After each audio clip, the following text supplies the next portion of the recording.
Speaking of, hello everyone. Howdy! Welcome. Konbanwa. Yes, it is Saturday night. Saturday night. Yeah, and we've got a trio, but it's an unusual trio, not our normal three. Evan's back. And Evan is unusual. I always have a different haircut every time I come Yeah. in. We're all a bit unusual. Let's be honest there. Cool. So apologies for the lateness on starting everything here. I kicked off rewatching Disappearance of Haruhi Suzumiya and forgot that's like a 9-hour film. 2 hours and 40 minutes. Yeah. Or 41 minutes. Yeah, it's forever. It is I a long. could have had more if they. Yeah, absolutely. Yeah. No, I couldn't take more.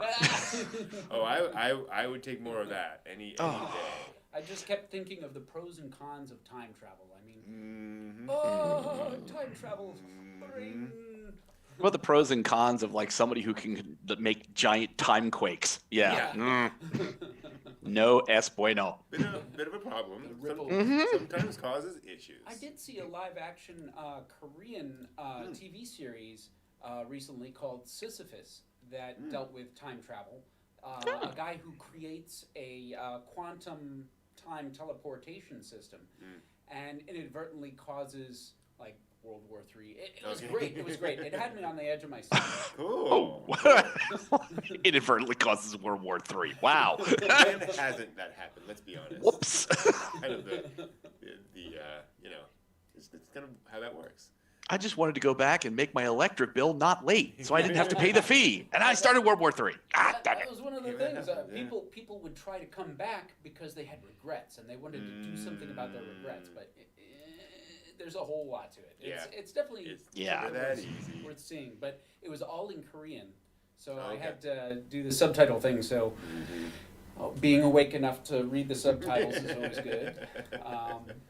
Can't walk off into the kitchen and grab a drink and listen to what's going on. I kind of like pause, run over, get a drink, come back. So let's dig in and talk about the Disappearance of Haruhi Suzumiya. I'm gonna grab it. Go for it. Yeah, now that I'm thinking about it. It is quite the movie. Yes, it is. John, what is your exposure to Haruhi Suzumiya before this film? Well, when Haruhi came out and everybody was doing the dance and everything else was going gangbusters, I watched it. I adored the TV series. I thought it was great. And then when this film came out, I watched it, and my memory of it was, yeah, it's all the franchise that I love. Then I watched it again. Okay. And yeah. All right. Interesting second take. Okay. Interesting. Oh, All did right. it stand up as well the second time around? What got me the second watching? The first watching was because I was riding the high of the Haruhi thing. So it was just like, yay, more content that has Haruhi. This is awesome. This is super. And then watching it now that the years have settled in, it's just like I had forgotten what a slog like so many moments in the film are, where it's just a slow progression. I get that. But I'm so many years away from the Haruhi fandom now that it's just like trying to watch it. And I watched it yesterday after I woke up from the COVID vaccine coma. That might be a factor. And I was just kind of like everything aches, like knees, hips, joints, everything hurts. So I'm sitting trying to watch this, trying to sit still, read the subtitles, and I'm like, I gotta pause this, I gotta get up, I gotta move around. And I'm like, I'm just not riveted into this film like I was. And it's that, you know what I mean? So that's kind of colored things going forward, because it's like I started to try and watch Yuki Nagato, her like spin-off part that talks about her experience as an alien android. I couldn't even start watching that because I've sort of gone so far away from Haruhi. Like, dang, okay. Interesting. Okay. Yeah. That's an interesting issue with I don't have a solution for the echo at the moment. So many things going on here. Yeah. This is Unfortunately, where- I don't. Yeah. Unfortunately, Okay. I don't know a great way of fixing the echo without putting us both on headphones. I don't really have a split or anything here. We're not really set up for that. So I don't have a solution at the moment. Let me think for a little bit. I could sit in the other room and dial in. Yeah. Because you have the audio coming back into the that's speakers. that's and all always that one of stuff. the tricky So, things. Yeah. Had I had foresight. Yeah. I might have. I do have a headphone DA, but not here. Yeah. So always somewhere else. Well, I might have to, on my end, turn off the house beat dance party Okay, setting gotcha. that I have. Actually, give me Word. 1 second. I may have like a head thing. A head thing. A head thing. I had one of. Yeah, exactly. This is going to be a disturbing moment where Ed loses his mind and head. Oh, no. You know, years ago when I was in junior high, I remember getting a comic book of all sorts of weird sci-fi stories, and there was a story about a kid who was growing up in this boarding school. Nobody had parents, and the kids who were playing. It's called around- an orphanage, Evan. yeah, that's what I was thinking. And then one of the kids pulled his head off and put it on the other kid's body, and a lot of them were androids, and they were like, "Yeah, we could do this, and this is cool." Ooh. And then they tried it with this one kid, and pop, blood everywhere. He was the real Earthling. And so, Oh, and jeez. seeing that in junior high, I was like, it's like Alfred Hitchcock and Yeah. Edgar Allan Poe mixed together better, you know. Wow. In Yeah, sci-fi. come on. We'll just take your head off. No, don't. I'm real. Is it supposed to hurt like this? Yeah, it's supposed to not don't go that way. I wish I knew what the name of the comic was, but it was a bunch of little short sci-fi Twisted Tales stories, and it was really well done. If I recall, I think it Was might it have called even Twisted been a Tales? Baxter paper, which I don't think Twisted Tales was. Hmm. It was. I think it was one of the independent things because they actually showed blood in it, and I think for like the comic codes of America, whatever. Oh, So sort of like they- was it Dark Horse Comics that It might have been did a Dark lot of Horse graphic thing, novels but, and stuff? I don't remember if Dark Horse was. When did Dark Horse come around? Oh, 'Cause jeez, 90s? 90s. Yeah, Oh, it may have been yeah. before then. No. I have a few cycles on the solar system here. Just a couple. Just a couple, You're just a babe by galactic orbit. Exactly. I mean, when you're a time traveler, you don't keep track of these things. Pretty much. Exactly. Is that it? Odinium. Testing 1 2, testing 1 2. Hello, my baby. Hello, my sweetheart. Hello, my ragtime gal. That's not it. I have the problem now Oh, you're doing a wireless thing. of it's a Bluetooth device, but I have no idea what it's called. This tooth. I have no idea Bluetooth what the Harada name or is. whatever the So- Viking Finding the name. guy was. Yeah. I have a device I could search for what's in the area. No, it's okay. I don't know the name of this one, so I don't know which one to connect to. Well, Try that one again. it's not named Fred. It's definitely trying to Steve, pair. Joe, Bob. I've always had problems with that here. I've always had trouble with Bluetooth until Yeah. I use it on a regular basis. Then I can get it to pair because I figure out the quirks of whichever Yeah. Bluetooth devices. Nope. Yeah, I have a No luck there. speaker that does that kind of thing where it's like some days it picks right up on Bluetooth and other days it's like, who? What do you want? Yep. What's going on over here? Yep. Yeah, Harald Bluetooth. That is the person. So, apologies for the echo. We're just gonna have to deal with that tonight. How bad is the echo? Yeah. Echo. Exactly. What? So it says the echo's gone now. So okay, cool, Thank you. perfect. Yay. Echo went away. Awesome. Zoom figured itself out. Echo be gone. Now pinch hitting Manny Moto. And now, okay, we're gonna cut all that out. We're gonna move. So I actually, so this is I think my third time watching the movie. Wow. Original version, and then with friends, and then this time, and I actually liked it more this time around. I Really? found a lot more. Okay. I completely agree. It's a slow movie. It's very slow paced. I did shout at the screen a few times for actors for characters to do things. Yeah. Just do it. Hit Yeah. the button. Exactly. Shoot the girl. Stop grabbing people and shaking them and yelling incomprehensible crap at them. Like, Security. Security. In fairness, the thing as I was rewatching this, I realized, he was having a psychotic break, basically. oh yeah. It as much as these characters are in this sort of weird situation, he's lived his whole life, if you will, with this scenario, and now it's all been worked around, and rewired, and so he can't just let that go. You know, he can't just say, "Oh well, this is the new world," whatever. Right. But you also don't have to go around shaking people and yelling at them. You know what I mean? It's like, because it's one of the there have been things. plenty of times in the series where just insanity erupts because Haruhi just does that. Right. He causes insanity. And Kyon is the one who is the stable, sort of grounded human out of all of the wacky cast of aliens and others. And it's like, he really comes unglued. Absolutely. It's much faster than like the insanity like you see in the Endless Eight.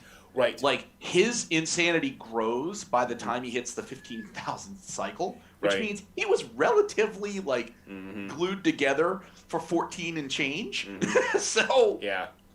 Well, and I would argue that might in this case be because of two things. One is because the Endless Eight was at least familiar. He was going through this thing. This was a complete change of things, but also because I think this is getting as close as the series has ever gotten to what's actually going on, and Kyon actually addressing his role in all of this. Right. And not just that, but well, there's a thing at the end, and this is going to be very spoiler heavy, that indicates what's actually going on in this franchise. So I think he's touching on that now in a new way, and that's kind of what's driven him to be a lot more frantic, because he is definitely just freaking out. Yeah. Which, I mean, the thing that the ship you never get to sail in the series is the Kyon Haruhi ship. Right. That's the ship you never get to have. You get his obsession with Asahina. Yep. You know, with her being who she is and her figure, and his like, oh, she's just so cute. Yeah. And in this, you finally kind of have the realization and the expression of the fact that Haruhi is such a central figure to his life. And it's not as him acting as the key to keep her from destroying the world. Right. It's he genuinely loves Haruhi. You know, he genuinely misses her company. Yeah. And it's so interesting, you know, how he has to make a choice of a normal world where Haruhi can still do the funky club thing and be a normal person. Yeah. And then the world wherein Haruhi is God. Like, I'm surprised at the choice he makes. Yeah.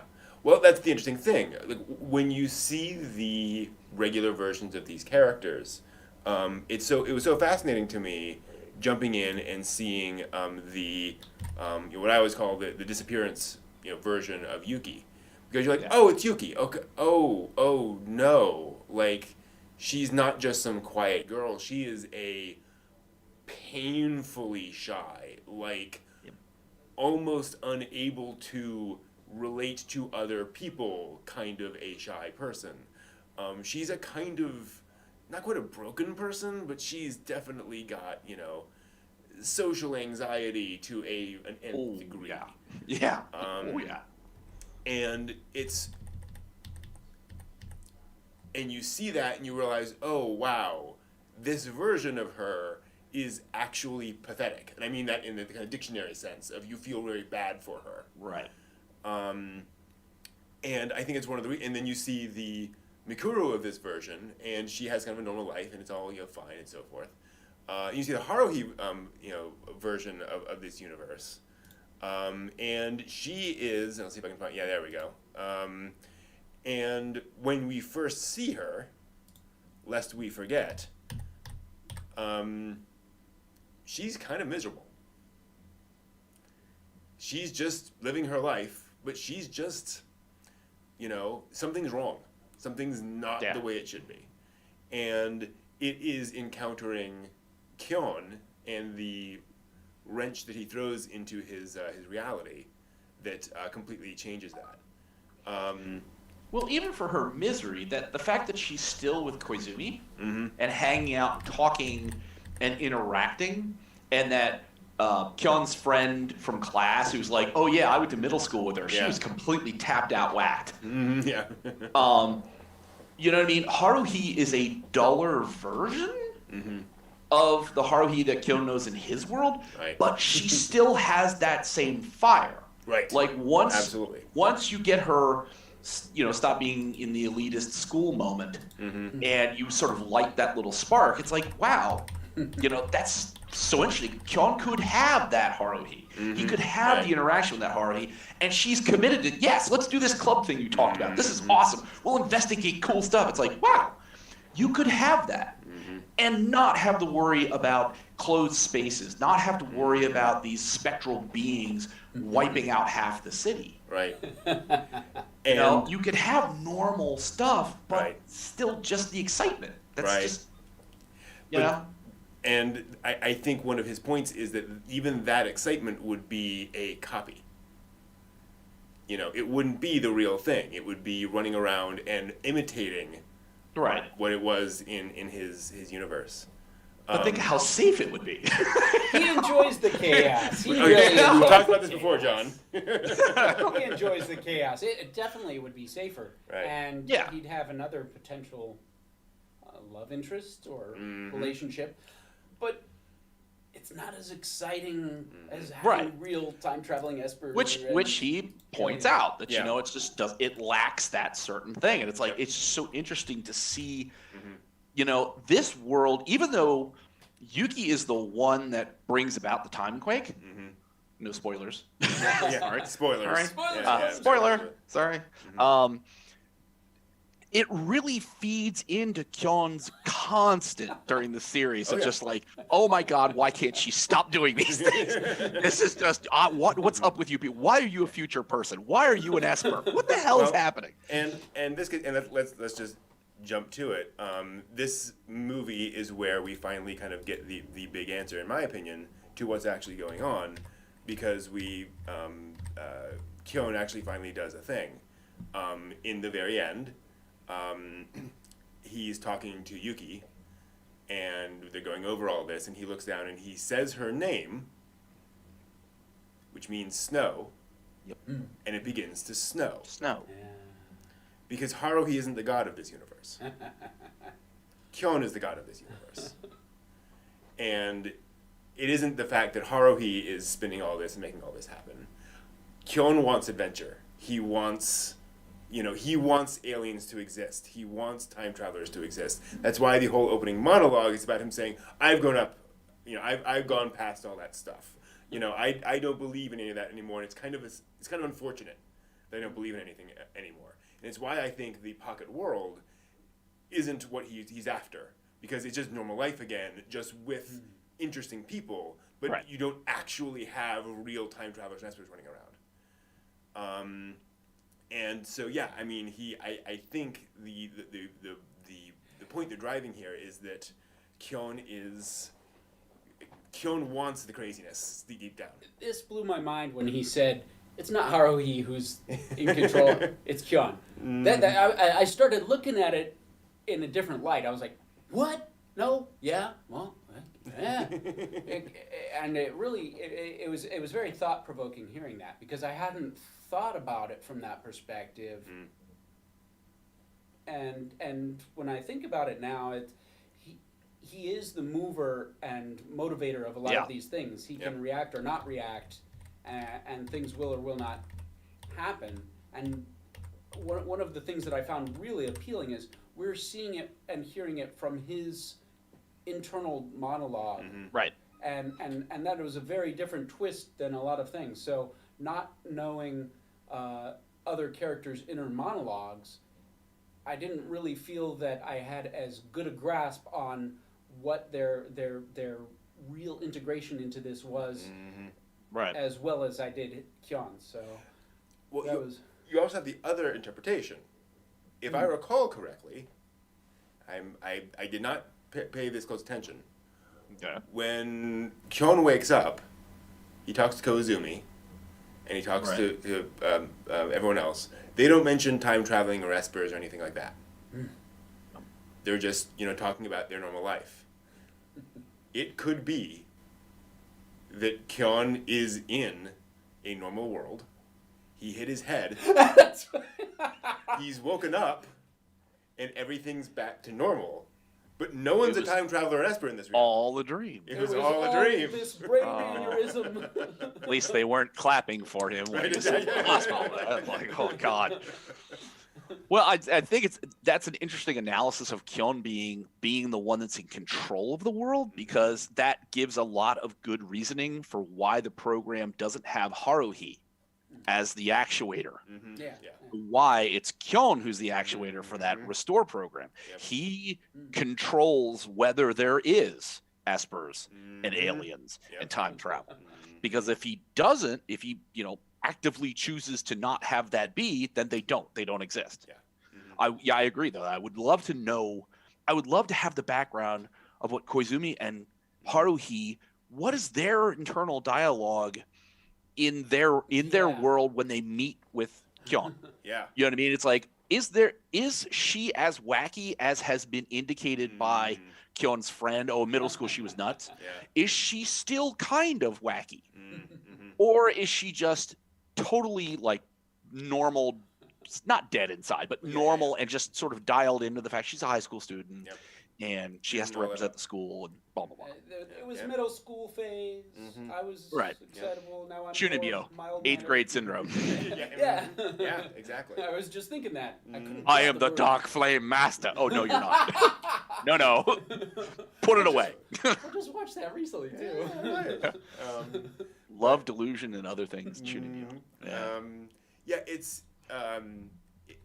It's one of the interesting things about the movie is that it does throw a lot of questions onto just what this whole thing is, and the fact that I think Haruhi in particular is, if you kind of bounce this around, you realize all Haruhi does is just kind of push people. She's an actuator in a different sense, right? Yeah, exactly. Yeah. She is the extrovert to end all extroverts in some ways, and that's kind of her superpower. Whereas, and it gets to this question of why Kyon, right? Like why is Kyon the one to center Haruhi? Why is he in the middle of all this? And I think it's because, again, depending on how you interpret it, either Haruhi needs a center. She needs somebody to pull her down. Grounding. Or he's projecting onto her, basically, his power and his ability. Or again, maybe he's just all making it up. Like maybe he created this monster. Yes. And this is the thing that I would love to dig into, because I haven't analyzed it this deeply, but it is worth noting that every time Kyon has one of these crazy episodes, somebody talks to him about something, he's alone with a person. He goes off with Koizumi, and Koizumi talks about all this crazy stuff. It is possible that Kyon is, again, just kind of living this life, and he is inserting all of these things in his mind. He is making up the fact that Koizumi is an Esper, and that Yuki is an alien and all that stuff. And that he's just part of this crazy club with this wacky girl, wacky characters, and so forth. You could potentially interpret it that way as well, I think.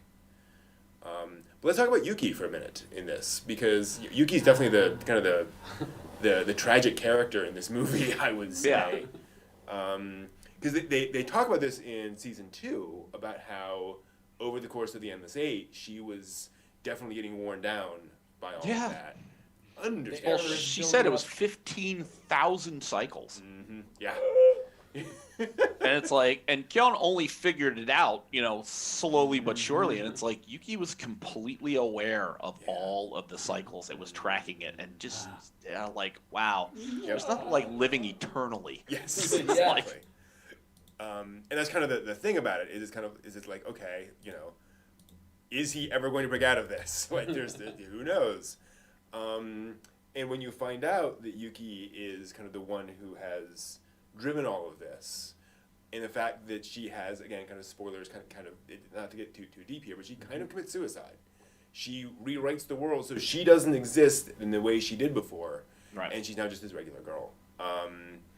And I like her as both, and it tears me. I'm like, I still want to see her have feelings and emotions, but I don't want to lose her as, you know. Well, and that's the thing they talk about. You know, after so many cycles, aberrations occur. Yeah. And it's like, you know, Yuki's experience. Holy. I really like that All character. This is the manga of the Disappearance of Yuki-chan. Oh boy. Wow. And I bought it and read it all the way through. So yes, I'm a fan of the character. In that Damn. approach. So and what this is basically, this is a Brent's a Yuki fanboy. yeah, Nice. pretty much. Well, particularly, I mean, I liked Yuki as a character, and as a force in the show. Like, I really enjoyed her. But it was actually this movie that made me go, oh, she's the one. Like she's the center. You know, if Kyon's gonna pick somebody, he should pick her, because she's the one who suffered the most, really. Right.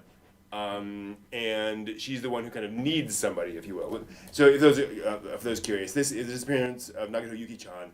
It is a spin-off set in the disappearance world, where everybody is just a normal person. And it's just telling that story, where she starts to date Kyon, basically. Wow! And so, Which, I mean, you kind of got that sense when she handed Kyon the application for the literature club. Yeah. You know, and it's just like, she's so shy and she's so cute about it, where it's just like, Yuki's kind of adorable. which is where you realize, and this is what made it harder for me watching the second time, when you realize that, oh, she's in love with Kyon. Like she's deep in love with Kyon, which is why when he walks in, she reacts the way she does. She's not just nervous. She's like, oh my gosh, my crush has just walked in. What do I do? Oh, he's here. Oh. Yeah, exactly. Yes, it's happening. It's happening. And then Finally, all that doujinshi stuff I've read, Exactly it's right. really real. Well, I mean, we laugh, but you did have to clear off her computer before he would walk in. Like, Oh, and yeah. then, What was she doing? yeah. And then again, like, she invites him to her apartment alone. Bold move for such a timid girl. Very much so. Yeah, no joke. Which, I mean, even Kyon says that. It's like, Yeah. wow, you know, this is kind of an unusual thing. Like, yes, it is. And then crazy murder girl comes over bringing hot pot. I Like, love oh my. how they use Ryoko all three of the times, really. Yeah. The slow-mo introduction where she's just walking in, and you start seeing, you're like, oh no. Step. I thought initially it was going to be Asahina. Like the first time I saw the film, I'm like, okay, this is there's something. Things are different. So maybe this is like Asahina and like her hair's different, and then she like, comes up. I'm like, oh crap! like, oh no, it's not. and it's funny watching the second time when you see it through the eyes of everybody else looking at Kyon, where his classmate comes in and he goes, oh, it's like, chill, dude. Yeah, they're like, what is up with you? And then the second time when she shows up in Yuki's apartment and is like, I came over with soup, which is clearly not here to murder you. It's just filled with Drano. Have some. Exactly. Well, and then she says, she like the first words out of her mouth when she sits down is, this is just the way things are. You should get used to it. And it's like, oh, okay. And, the conversation goes in other directions. And then, of course, she shows up at the end when you realize she is not quite as innocent as you might think. She's gone all Higurashi. She's gone, yes. Higurashi, Elfin Lead, just the whole 9 yards. Yeah. Very Higurashi school days. But yeah, no, and what's... Mirai Nikki. Yes, there we go. Actually, spot on. Yeah. And that's where you realize, again, because she says, like right there, this is what you wanted, which means she knows, right? It's not just, we got rebooted, no, like she's aware. And that's, that's a moment. Well, it broke my heart when the application was returned. Oh. I was like, "What are you doing? Yeah. That's unnecessary. Don't break that girl's heart by giving back the application." Yeah, just put it in your pocket, damn it, like you did like the bookmark. Just keep it in your pocket. Just shut up. Yeah. It's a great example of unintended consequences where he's basically saying, Yuki, he's basically doing it for the other Yuki. He's saying, this is me crossing the Rubicon of saying, I'm not going to do this, I'm going to go to this other direction. Yeah. Then you realize how she takes it, and you're like, oh, no. Like, oh. When she reaches out and can't take it the first time. Yeah, she misses it. I'm like, oh. It's terrible. And again, that's where you get into that sort of crippling social anxiety where you realize that that's not what Nagato really wants out of herself. That's not the version of herself that she's really wanting. It's just the version of her she would be in this situation. Yeah. But, excuse me. Especially when you see a girl have the courage to move forward in things and not leave everything to the guy to drive. Yeah, absolutely. Yeah. Well, she left everything to Kyon by himself. He's having a deep psychological break. Like, he's not really very, good at trying to handle this crap. Also, not the cleverest human on the face of the earth. Let's just be honest. No. Took him a long time to kind of connect all the pieces of what's going on here. After freaking out and yelling at a number of people. How he didn't end up, and they even pointed out, they're like, how do you not end up in the school counselor's office? Somebody said that in there. It's like, yeah, I'm kind of surprised at that too. Some of these kids are bound to shout for security. Yeah. It's like, good night, when you're like accosting Asahina in the hallway, and you're like, you know me, you know what's going on. She's like, what? Like, poor girl. Yeah. You can get away with a lot while you're inside the building. When you're outside the building, apparently, Kyon High. Oh, yeah. The guy ran out. Which, by the way, again, to sort of connect all the dots here, note that when Tanazuki, I think, Kyon's friend, the guy who's boasting the entire time. Right. Before all this happens, the girl he was going to be with was from Kyon High. Yeah, first year at Kyon High. Yeah, so that may be where Kyon got the idea to sort of do the whole rewrite, to go do something. That's where that came in. Yeah. Planting little seeds. One of the things that I appreciate about the movie is how tightly interwoven it is. All the different little pieces that kind of combine and plug together, of where there's a lot of lines in this movie that actually kind of get to the themes of the movie. Where Kyon's talking about what should I do? Should I accept what's in front of me? And various other little lines just sort of woven in to talk about this theme. And it's one of the things that kind of impresses me so much about the movie is that whole big finale. Not that. I was going to say him talking to Shami-san and being like, okay, talk. I told you not to talk, but talk. Well, this is a world where cats don't talk. Right. Yeah. That's true. Funny. Meow. Put your left paw in my hand if yes or no. Exactly. Which is also particularly funny because that's one of the other interesting things about this movie is that there are a lot of references to little things that were referenced in the anime. So in the opening credit sequence, you see him with the reindeer hat on. That's the only time you ever see that until this movie. So when they walk in, it's like, oh, the reindeer hat, so it's all these little jokes and things. And then flashing back to obviously, the God knows and all that stuff. But what's fascinating is how this really gets to something that I think a lot of fans talk about, and a lot of is kind of a lot of the discussion of all this of this show is, why does Kyon have such a stick up his butt the entire time? Right? He is constantly complaining about this. What's his deal? And what he finally gets to at the end of this, in his, I would argue, sort of Shinji Evangelion moment, where he's arguing with himself, right? Yeah. Quite literally. This scene where he's stepping on his own head. Yeah. Beating himself up over the issue. Yes, he was. Literally. Very symbolic. Because it does get to the point where it's like, no, actually, you are enjoying this. There's some part of you that's enjoying all these crazy adventures. You just don't want to admit it to yourself. And it's also a very kind of postmodern thing, right? What do people complain about? In the modern generation, they're all sarcastic the entire time. They can't enjoy themselves. they can't experience real joy because everything has to be, sarcastic quip. And it's getting to the fact that, kind of addressing that aspect of modern approaches to things, fairly or unfairly. Right. That, this is fun. Like it is cool to go on these weird adventures, even if it doesn't feel like it at the time. But yeah, the enclosed space, the end of the universe, the whole damn thing. Yeah. But it's still fun. Exactly.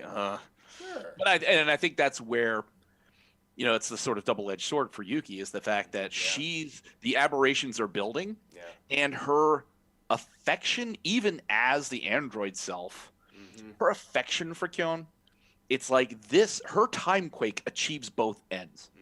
It's like the aberration is acknowledged, and she gains the emotional state of a real girl. Yeah.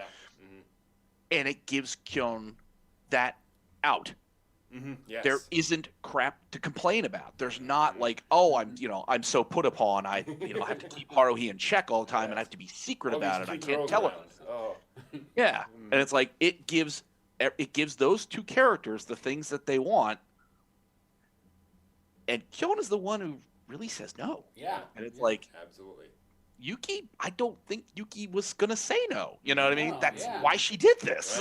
Right. Absolutely. It was, I can really relate. I mean, most people probably can of being on the horns of a dilemma. Do I stay in what's comfortable and easy, or do I go with what's exciting but unpredictable and chaotic? And if I'm torn on that, as well as different halves of my heart where I'm going, but my head's going the other way, how do you reconcile this schism of what you really want and what you really think you should go for?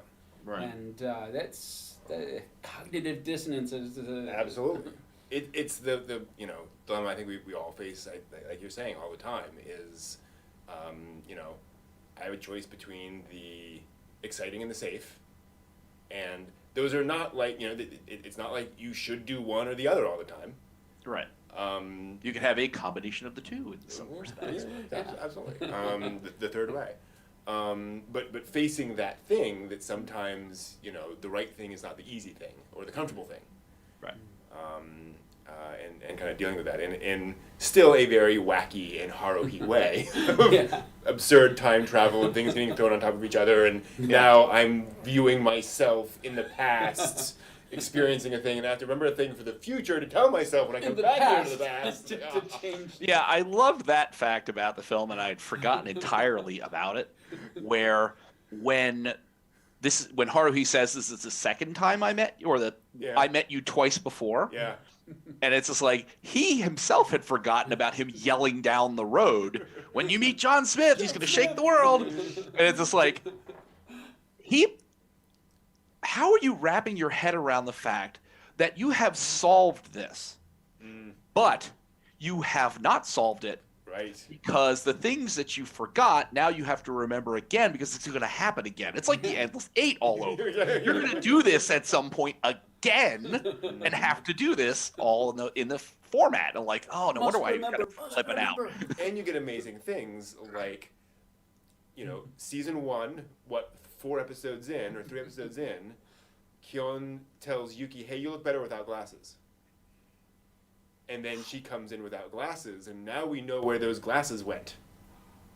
Right? That wasn't just she decided not to wear glasses. Right. She turned them into this thing, and that's the whole plot point that they didn't even mention.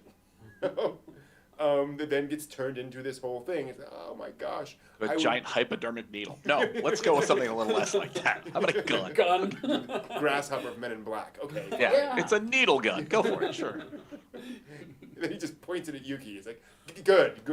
Way to defuse the situation. Congratulations. A shy, confused girl at night under a street lamp outside of an empty school, and you point something gun-like at her. Oh, I'm sure that's going to go well. Let's just put it this way. At that moment, I really had this sort of, feeling of like just a stabbing pain in my side that this wasn't going to go well. Yeah, well... Stabbing pain. Yeah. There's another thing that, again, I really appreciate about this movie that it does so well is that they have that face off, and then you get Kyon realizing what's going on, realizing Yuki's damage, why emotionally she's doing all of this, and so you experience this catharsis. And again, we are 3/4 of the way through the movie on this, and so you get this long sequence of all this, and then Kyon's starting to deal with all this, understanding it all, and getting all this crazy animation of the Christmas packages, exploding out, and him getting thrown out of the building. Yeah, blown out the window. Yeah. And then again, we get kind of this, and then he gets his whole big cathartic moment of him talking to himself and realizing what's going on, and pushing back against his himself, if you will, and then leaving behind that Yuki very symbolically, and driving and going forth, and so that when we get to that moment, we've had our catharsis, we've had our emotional journey. 2 hours later. Yeah, and then Ryoko stabs him out of nowhere. And it's like, It's just a great way of ratcheting the tension up and down in a way that you don't expect sort of from a classic film structure. Yeah, I thought it was going to turn out completely different. Mm-hmm. I thought he was going to use the gun. Yeah, yeah. I initially when I had seen it, I thought he was going to. How is he going to convince Yuki that it's okay, that things are going to be fine. Don't worry, she's scared. What's going on? And then all of a sudden, in comes the knife to the back. I'm like, what the hell happened? Like, dude. The look on her face. and here is where again you get that wonderful connection where this is what the audience wanted Ryoko to be like. Yeah. Every time she shows up, we're waiting for the psychotic, Mirai Nikki moment. Yeah. And we're like, oh no, that's not what she is. That's not what we're getting in the movie. She's then, different here we now. go. She's different. We get it. Yeah. The world's different. She's different. We're all good. Nope. And that moment,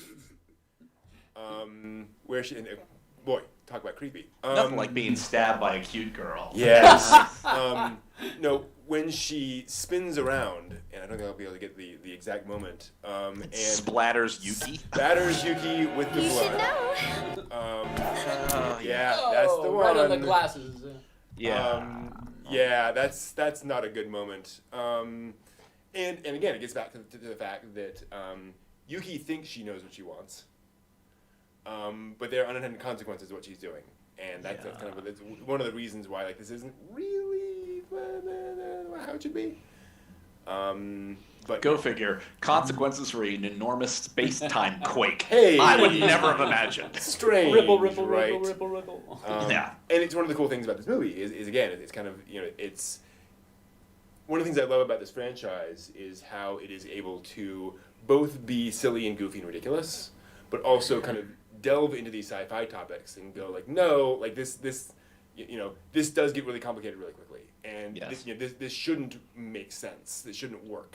Well, how about Koizumi and Haruhi when they're sitting talking with Kyon in the family restaurant? Mm-hmm. And Koizumi's like, there's two things that could have happened. There's this line, and you're here, and you just flipped into a parallel world. Mm-hmm. Or there's this line with the wavy line and stuff, and it's like, it turns out the wavy line one is what happens. Yeah. And it's just like, wait a minute. How did he come up with that? Like, isn't that interesting? Well, and it's one of the amazing things about the movie is that, one of the things that kind of surprised me when going in is that she raises her hand and rewrites the world, and there's no flash. No. There's no, nothing happens. It's just, now the world's different. Well, there's a little bit of wind. Yeah, just the trees kind of sway a little bit. Exactly. And I love that idea. And again, it's the idea that they're not being, transported up and pocketed someplace else. It's just the world, and the world has just been reworked in ways. Yeah. And there's no classic sci-fi shaft of light where you look out at the city, you see the, and then the world's different. Much less the classic, Daikon 4, the expanding ball of light, right? Ball of light, exactly. The all Akira exploding Neo Tokyo. Right. I think we were all waiting for that, but no. Nope. And it is indeed frightening the fact that the alien android Yuki can literally raise her hand and rewrite existence.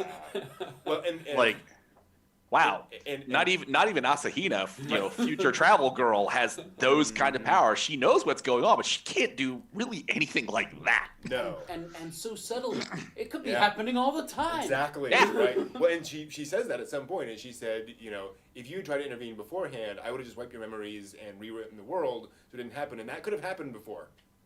Yeah. We have no way of knowing that I haven't actually done this. How 1,000 many times have I been written? Mhm. Yeah. Well, I mean, again, if Yuki said they've been through 15,000 cycles of summer. Yeah. Yeah, I mean, she could keep rewriting all this stuff that Kyon has to remember for the next time that all this stuff happens. This could all be a process of how many cycles until Yuki gets it right and Kyon doesn't interfere. Kyon accepts what's going on and Yuki gets it right. Mhm. Then she gets to be with Kyon. Ah, Absolutely. this could be another cycle. Yeah, it could. It could. And it's one of the reasons why, and again, I really appreciate the kind of the groundwork they lay, is how uncomfortable Mikuru is around Nagato.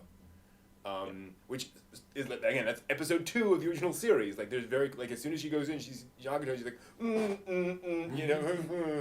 and it's, as we see in here, it's because Nagato has absurd levels of Powers. Yeah. What was it, the sentient entity something or other? The data thought entity, yeah. Yeah. That it's like, obviously, Asahina knows, as future self, what that thing is possible of doing and channeling whatever power it has through Yuki. And it's just like, makes you really wonder what happens in the far distant future. Yeah. Like, something terrible going on. At one point, and again, if Kyon is sort of part of all this, at one point Kyon does say, what has caused this? Is it the data thought entity, or is it some other enemy? Enemy. That's an interesting classification there. To Yeah. lump the data thought entity in with that. Yeah. And you get hints of that. One of the things I love about adult Asahina is how you get the hint that she's in some really deep stuff going on. Like, there's all sorts of things going on that she's kind of weighing down on her shoulders. But because of her personality, she just doesn't let it show. Right. But there's a lot out there. It's just that she. Well, like he said, isn't that classified information? Then she's like, well, in this circumstances, we can slide a little on that. Like, oh boy. Yeah. Yeah, and then we get our ending with never thought I would.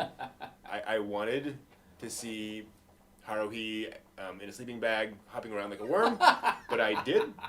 That was a wonderful little moment and a wonderful reveal. And this is Kyon Animation, showing off a little bit where they keep changing the camera angle in that scene. They show you every corner of that room before finally revealing.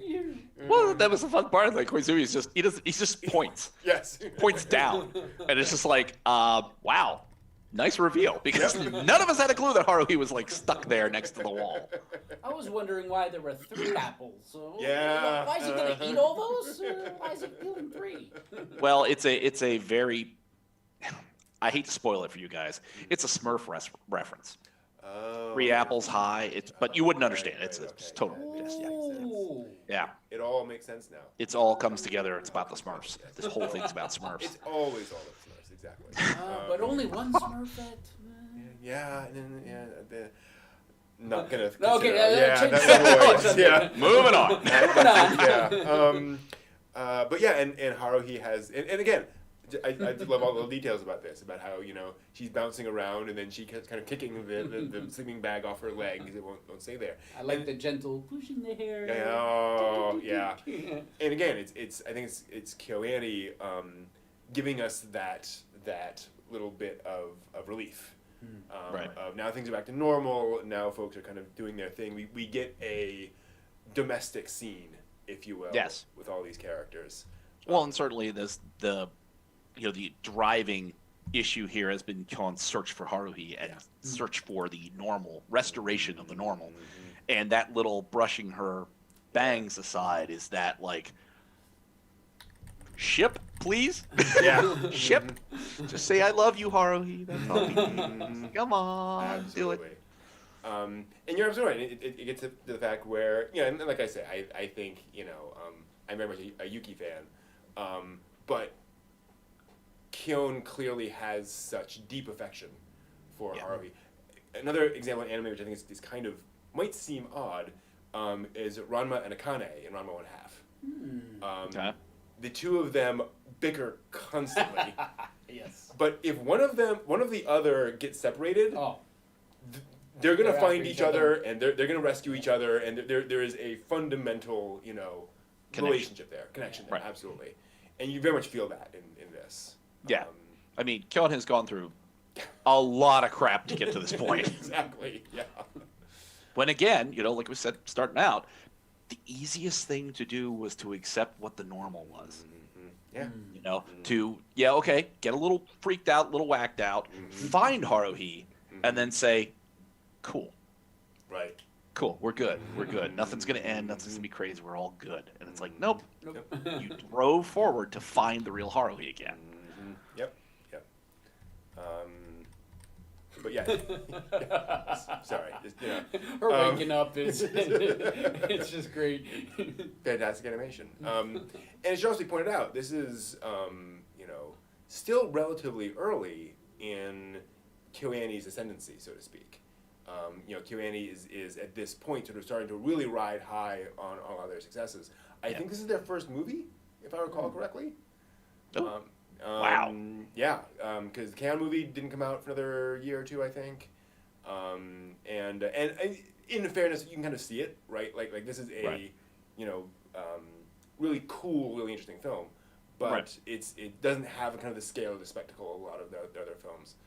Well, I mean, even Haruhi, the series, it lit a fire. Yeah, you know what I mean? absolutely. That people were all over it, and its animation quality as a series was better than I would have expected for a kind of dippy rom-com kind of thing I thought it was going to be. Yeah. Where it was like, no, you guys actually were committing a lot to getting this in the right shape and form that then carries through into this film, that the film is done really, really well. Just him, Kyon walking along with his jacket on and his muffler. It's like there's just a ton of detail in just his layout, physically moving. What you had pointed out with, crazy stabby lady coming into the classroom. There's that deep focus on her slippers walking there. The point where Kyon is walking, you see his feet walking, where it's like there's a lot of detail orientation on this and a lot of body movement and physicality to it that's really well done. Yeah, absolutely. Very enjoyable to watch it. Absolutely. I mentioned this before when talking about the original series. To be clear, this is one of the reasons why KyoAni kind of is what KyoAni is. When they came out with the DVD release, they went back in and rewatched the series to fix animation mistakes. And they did things like there is a shot from, I think, episode 2, where you see the outside of the school building right after they've been inside. And Haruhi has opened the windows and talked whatever, and he cut the outside. Turns out, in that painting of the outside, the space where the SOS brigade is, the window is closed. In their internal map of where all the things, they painted it, and there's just some windows are open, some windows are closed. And so for the DVD, they went back in and they repainted it so that when they cut to the outside, the correct window was open. Painted open. Wow. Who's going to notice that? Now that's a very fine detail. Who's going to notice that? About a billion super nerds. Exactly. But they put in the work to make sure that's where. The other thing I want to point out while we're talking about that is the color scheme. Yes. Because it is this very drab winter color. Yeah. All throughout the movie, and again, kind of sympathetic color to Kyon's feelings. But they maintain this very muted color palette throughout the beginning of the movie, and it's not just it's not just these are the colors they chose for the movie, because when you get to the end, all the brightness is back. The whole hospital scene is much warmer. They're doing all that because that is what's happened, right? He's come back from his sort of emotional thing. Right. Endless 8. Yeah, and sorry, you're absolutely right. Endless 8. So let's mention that real quick. So the Endless 8, and to be clear, I love the Endless 8. I think it's a brilliant artistic choice. Yeah, it's a choice. It's a choice. For those not familiar, and apologies for kind of a spoiler, I will say the plot is that the characters are experiencing the same week over and over. Kyoto Animation did not just, take all those scenes and then show them again. Those are all reanimated. Like, you're seeing the same sequence over and the same scene, same dialogue. Characters are wearing different shirts. They're wearing different shoes. All these various things Not recycled. Not recycled at all. Nope. Different camera Lots of angles. They really did all that. They didn't stuff. Scooby-Doo the hell out of it. Not at all. No. Which, I mean, and again, we've spoken about this before, and the artistic commitment to it is certainly there. But man, I remember sitting and watching that at lunch. Like getting ready to go to work and being like, okay, I got through it twice, and I'm like, okay, the third time, now we're moving more onto the plot. I'm like, third time's like the other two. Like, what? And by the time I get to the fifth one, I'm like, I'm gonna. Yeah, So I can appreciate the artistic effort. At the same time, I'm like, I want plot, damn it. Well, that's kind of and okay, we'll go down that road. It is my opinion. Oh God. That is very much the statement they're making. The Endless 8 is kind of a commentary on fandom. Because fans claim, not us, fans claim that they want more of a thing. And if you try to change anything, they scream and complain. Right? If you try to go too far off the things, they're like, okay, you're going to get these characters having the fun summer adventure over, and you're just gonna get that. You're gonna get plenty of it. You're gonna get so much of that. It's just gonna be that. Take your fun summer and pack your down your throat. Oh boy. And I think that was kind of the point. Is that it's like, why would you complain? Quote unquote. Why are you complaining? It's cute Haruhi Suzumiya stuff. They're having their adventures. Right? Just the same adventure. The same adventure over and over, which is kind of what everyone kind of wants out of season 2 of any given show. Is the same, give us that, but just more of it. Just more of it exactly the same. Instead of the beach episode is number 13, number 26, make it the mountain episode. There we go. Yes. Okay, I got you. This formula applied to the second season. Thank you. No, okay. Yeah, I get you. I get you on that. But yeah, so Christmas movie. So yeah, and April. Not really a Christmas movie. I would argue. But some Christmas elements. Yeah, it is set around Christmas, but not really a Christmas movie. I would argue. They didn't have any Kentucky Fried I know. Chicken. Yeah. Which I was hoping to see and go, look, Kentucky Fried Chicken. But it's KFC wouldn't spit up the money for sponsorship, so out the door they went. That's probably what that is. That's what happens. And so you get something. I want to talk a quick moment, just to wrap up, about the post-credit scene. Oh yeah. Because I am not sure what the heck is going on in this scene. A lot of people get up honestly. and walk out of a movie once credits start rolling. Yeah. I try and stick around now because films have been poking in outtakes and all sorts blooper of reels and some content. So you get your content, all Yeah. sorts of great stuff. And we got to the credits and we see a library. Particularly we see kind of the children's section of the library. We see Yuki reading. We see her looking at two little kids interacting at a computer. They're certainly not Kyon's little sister. And then Yuki looks at us, stares at the camera, shows us her book, you know? And then we... Which, if I could tell what the book was, Yeah, probably would have been more helpful. Which I'm sure has means something, is relevant to something. Advanced quantum mechanics? Could be. And certainly to serve mankind. Yeah. No! It's a menu! No! See, I thought that was like, looking at the two kids, I'm like, is this a young Kyon and a young Asahina? Yeah. I'm like, we've got dark-haired kid, we've got Asahina-colored-haired kid. She has been here all this time. And Yuki is, like, the same age when they're all, like, 5. She doesn't age. Yeah. Or she moves in time. Yeah, I mean, that's I was thinking, as an android, she doesn't have to age. Right. But it, you know what I mean? It makes it kind of hard for her. Like, does she go to high school continuously? And the teachers are just like, why are you always in class 1? What the hell? How are you doing this? But they've established in the show, which granted, who knows? It's like Doctor Who. That she was sent here in response to the middle school incident with Haruhi. So she was sent here 3 years ago from the timeline of the series. She wouldn't have been here, 10 years ago before that event happened, presumably. Unless... But who could those characters be? And I should point out, it could be that she was sent here 10 years ago as a result of that incident, and was sent back in time further to observe in the future. It's possible.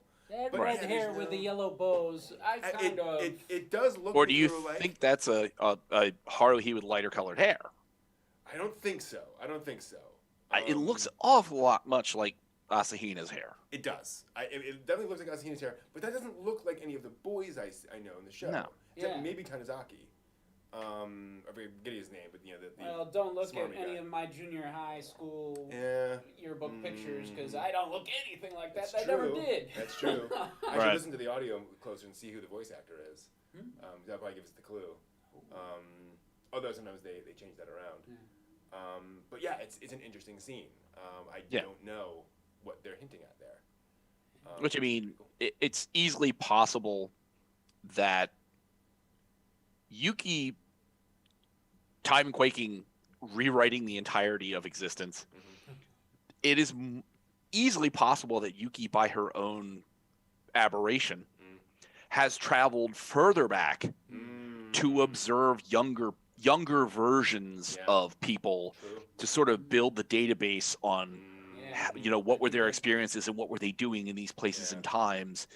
Because, again, think about a larger data set.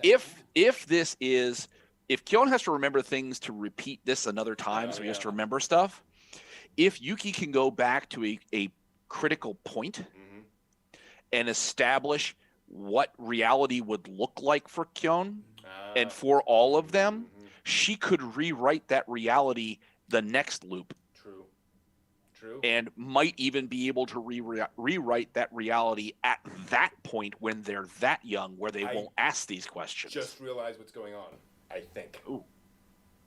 Mikuru is from the future. Right. This is her now. Right? She could be 6 years old right now. She will eventually grow up to be, whatever, future and then traveler. sent back in time. Right. Yuki is now observing Asahina. To stop her? Possibly. To observe her, to do something. Well, if you think about the interaction between Asahina in her high school format and adult Asahina, that is a key function of how the rewrite gets rewritten. Yeah. So if Yuki is observing Asahina in the past and can influence how she ends up going forward, that could stop what occurs with rewriting the rewrite. Yep. Sure. I'm thinking of this like a linear tape with read heads on it and write heads on it and erase heads. Okay, this one's reading it. Okay, that one's got to erase it and that one's got to rewrite it. It's not easy. I'm trying to remember. Nagato Tanagawa. I am amazed that Tanagawa has kept all of these things woven together over the course of these light novels. It's really impressive. And it should be pointed out, Disappearance is, I think, novel 3. They actually plucked it out of the stories that were under consideration for the TV series, because they're like, this is such a perfect self-contained story. If we're ever going to do a movie, let's just not do, let's not do this as part of the TV series. Okay. So this comes along fairly early in the light novel series. Wow. So this could be, woven in different ways. So, since I really like those, I've only watched the anime. I haven't read any of the manga. Yep. Would you recommend the manga, the light novel? I have not read any of the light novels yet. And the original Just light the novels, Yuki stuff. Yeah, you did the Yuki spinoff, which again is a lot of fun. I will. I mean, you do get sort of weird visuals like this for folks like sure, yeah, that's how it is in that universe. Like, it's just kind of odd. I will also say that there. They're such good friends. Let me show you my knife collection. Here we go. You also get like sweet stuff like that, right? And there's the two of them hanging out, going out. I will say, if you do want to get into this, because I thoroughly enjoyed it, there is some dramatic stuff later on. There is some stuff where I was like, but it does come to a satisfying conclusion. Where Yuki and Haruhi get in like a fight. No. Should I tell you? No. I'll have to leave the room. Spoilers. Tell me later. Fair enough. I can drop hints. But yeah, so that's Disappearance of Haruhi Suzumiya. Any final thoughts? I'm amazed that you liked it more a third time, because the second time through, I just had a hard time knowing where it was going to go. I had forgotten parts of where it went, but knowing where it was going, 2 hours and 41 minutes and change. And like I said, just having, the post-COVID vaccine aches and pains, where I'm like, oh, God, I got to get up. I can't sit here for 2 hours. I got to get up. Yeah, sure. And it's like, I got more in discussing it with you guys. I got more out of it than I had when I first saw it completely. Gosh, I think I had been to Star City and seen your panels, Brent, but we were not we hadn't gotten in discussing things yet. So I watched Haruhi with absolutely no community anything. Which is the way it should be, in my opinion. Right. But I mean, also watching that film, I didn't get as much out of it because I really literally had no one to discuss it with. So it's just like, now I'm getting a lot more flesh on that, where it's like, oh, so the things that I was just like, okay, timing, they'll move along. It's like, now this makes a lot more sense. Like, I hadn't even considered the notion of his bringing up that, I got to remember to yell out, John Smith, he's going to shake the world. It's like, I didn't even remember that part. I'm like, oh my gosh, he's remembering that he has to remember for the next time. I'm like, that didn't even occur to me. I'm like, oh, everything's fixed. Like, oh, no, it's not. The Endless Eight taught us that you could go through this so many times. I'm like, well, we know already, that he meets himself at least twice. Kyon does. It's like, this is complicated. I want to try that someday. Yeah, exactly. Meet yourself twice? It's you, it's me. I just want to reach out and touch fingers and watch the universe end. Boom! Explode in a flurry of confetti and the nullification of my existence. Yeah. Oh no! Cool. Then we will be right back to talk about anime news and other things along those lines. Sweet. And we will see you in just a few minutes. Oh, hey.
Welcome back to this.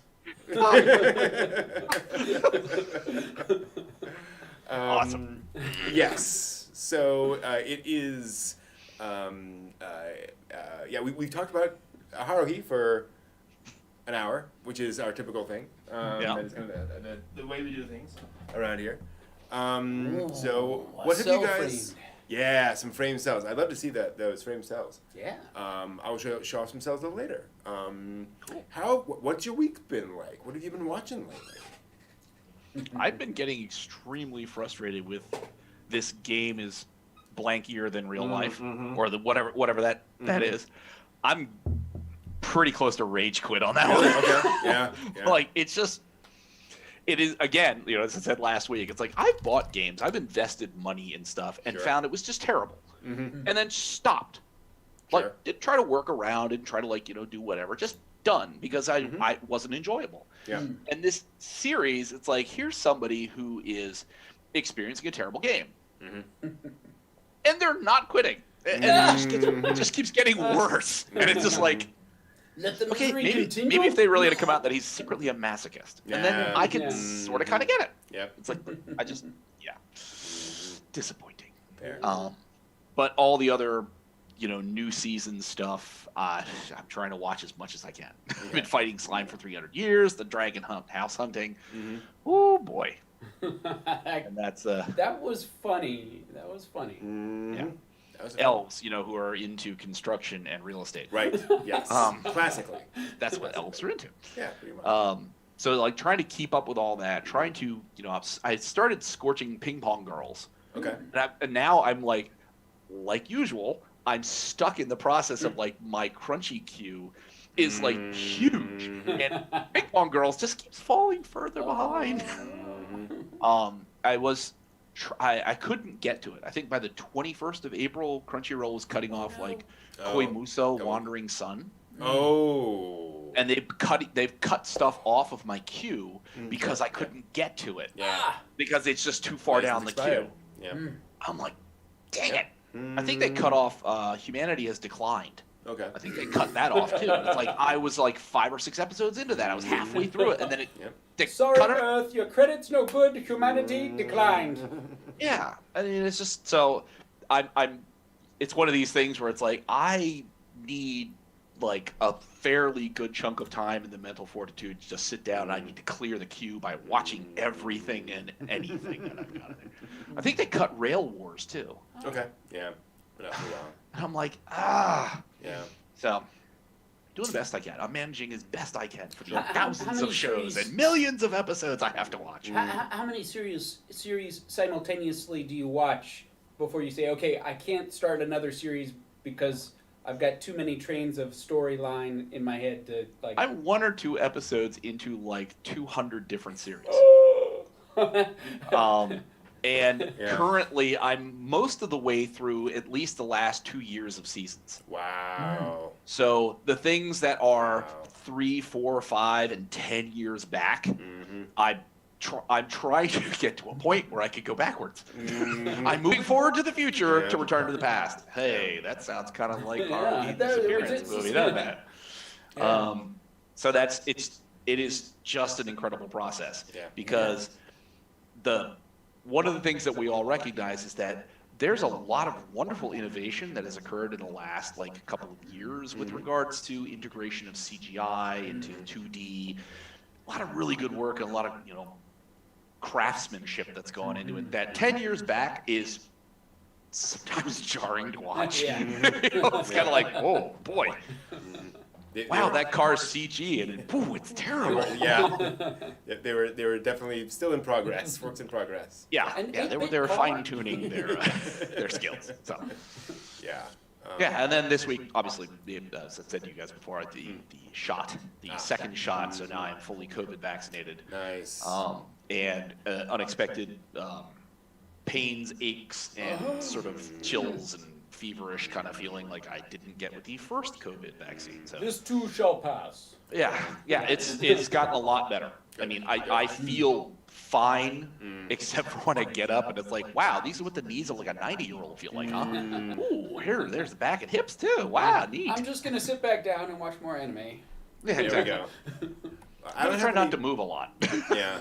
I don't have any new real anime, but I've started reading a manga that I'm finding really surprisingly sweet. It's called Mama Akuma. A demon who is in the business of being summoned and offering, for somebody's immortal soul to do one task for them, one wish basically, and he will do that, and it can be, destroy this enemy nation, whatever. Gets summoned by a 10-year-old girl in the modern day. Wow. Who, when he asks, what is her wish, it is to be her mama. To be her own mom? To be her mother. To be her mother. Yes. Because her mother died when she was much younger, and she's never had a mama, and so she wants the demon to be her mother. Wow. And he goes, all right, that's what you want. I'll do the thing. Whatever I need to do to get a soul. Wow.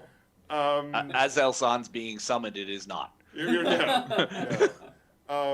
And it's this really sweet story as he starts interacting with the other members of her family and trying to explain why this guy is suddenly living with them. So he doesn't become physically look like her mother. It's just a big demon dude. Well, so there is kind of a moment. This isn't really a spoiler. Like he goes, what's going on? And she goes, oh, yeah, there's my mama, and she points to the picture in the corner With the shrine. Yeah, the shrine. And he goes, oh, and she's like, I want to be your mama, and so he immediately transforms into her mother, physical form of her mother. Okay. And she goes, change back. That's my mom. That's my physical mother. I don't want you to be that. I just want a mama. Oh. Yeah. Interesting. Whereupon... Not a replacement, but a placeholder. Right. Right. Her older brother shows up and sees this guy in her house who, is wearing, big long cloak and, all this kind of stuff. And it's like, ah! And hanging out with his little sister. Right, exactly, yeah. That's not creepy. And then, of course, the little sister says, this is our mama. It's like, Wow. But and so again, I don't think it's a spoiler to say. And then he realizes, he also starts processing the fact that whenever he makes one of these contracts, the person never feels fulfilled. Always at the end, it's like, this isn't what I wanted. The devastation to my enemies, all this kind of thing. And so he's like, I did what you asked me to do. Like, too bad, sucks to be you. But he's like, and then this girl comes in, he goes, I can actually do this.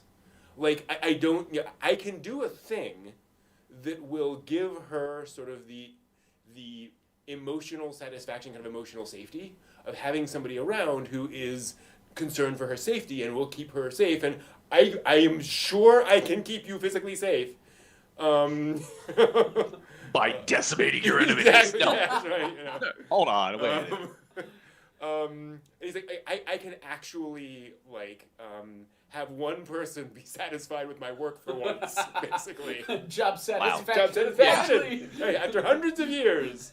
Of low review numbers. Exactly, Finally yeah. gonna get a 5. Exactly. No complaints to the complaints department this Very time. much it.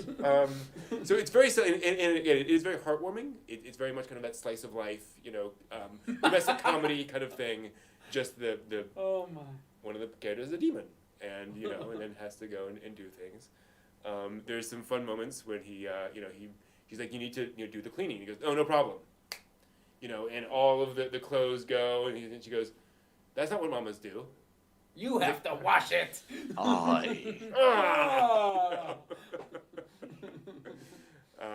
So Now, when does he get to harvest her soul? Yeah, that's an open question. Like that was part of the deal. She gets out of college and he shows up at the graduation. Hi, I'm here to harvest your soul. Dang it. So yeah, recommended, fun Cool. thing. I'll let you know where it goes if it has Anything in particular? Hopefully, it just goes lightly. Maybe the demon, has a heart about this. I am absolutely sure that it's going to have the most heart. It's going to be the very sweet thing. Oh no, it's okay. I had a great time. They part ways, and it's all sparkly, and they cry a little bit. That'll be the ending. Which I'm all for it. I'm all up for it. Don't hear that? I hear something.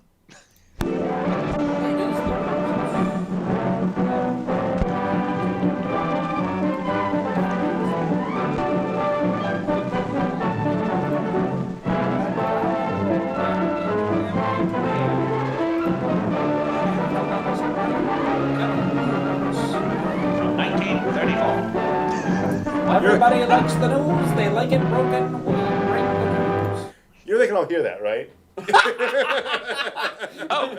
Oh, well, what do you know? So welcome to the latest anime news for the week ending April 24th, 2021. All the big news stories, and we're going to start out, as we so often do, with Evangelion. The final Evangelion film sold 5 million tickets in 42 days. Wow. So, yeah. And how's that compare to Mugen Train in 42 days? I do not have numbers for Mugen Train. I do know that it surpassed the domestic earnings of the previous Evangelion film by its third week.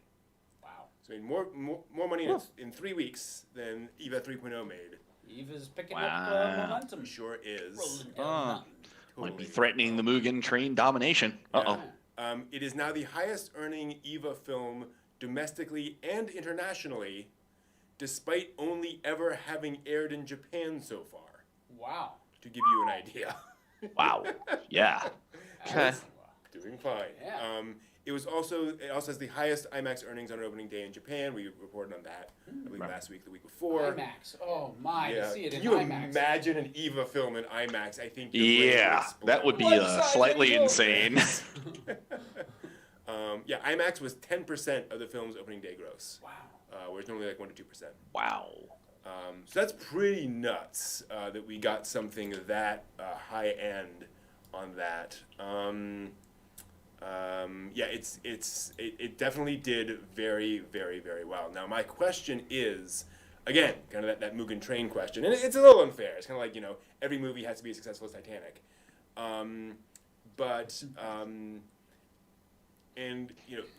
is EVA something that can be as successful as Mugen Train?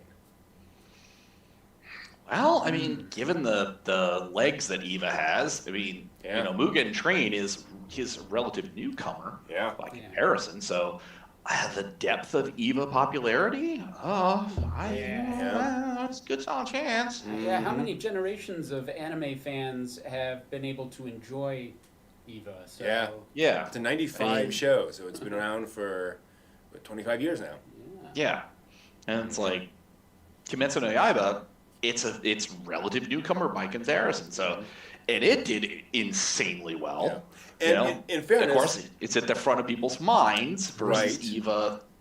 But EVA's a slow burn. I mean, and sometimes being fresh is its own advantage. Yeah. I'm sure there's some folks who are like, EVA, no, never. Right. I've done that thing, but I don't know. It's hard to say. This was also after the delay, so they delayed by a couple of months because of the COVID thing. Right. So that may have helped as well, where they're kind of building up, more and more interest. We've just been just cranking out the promotional materials. Yeah, Please see EVA now. See the EVA train.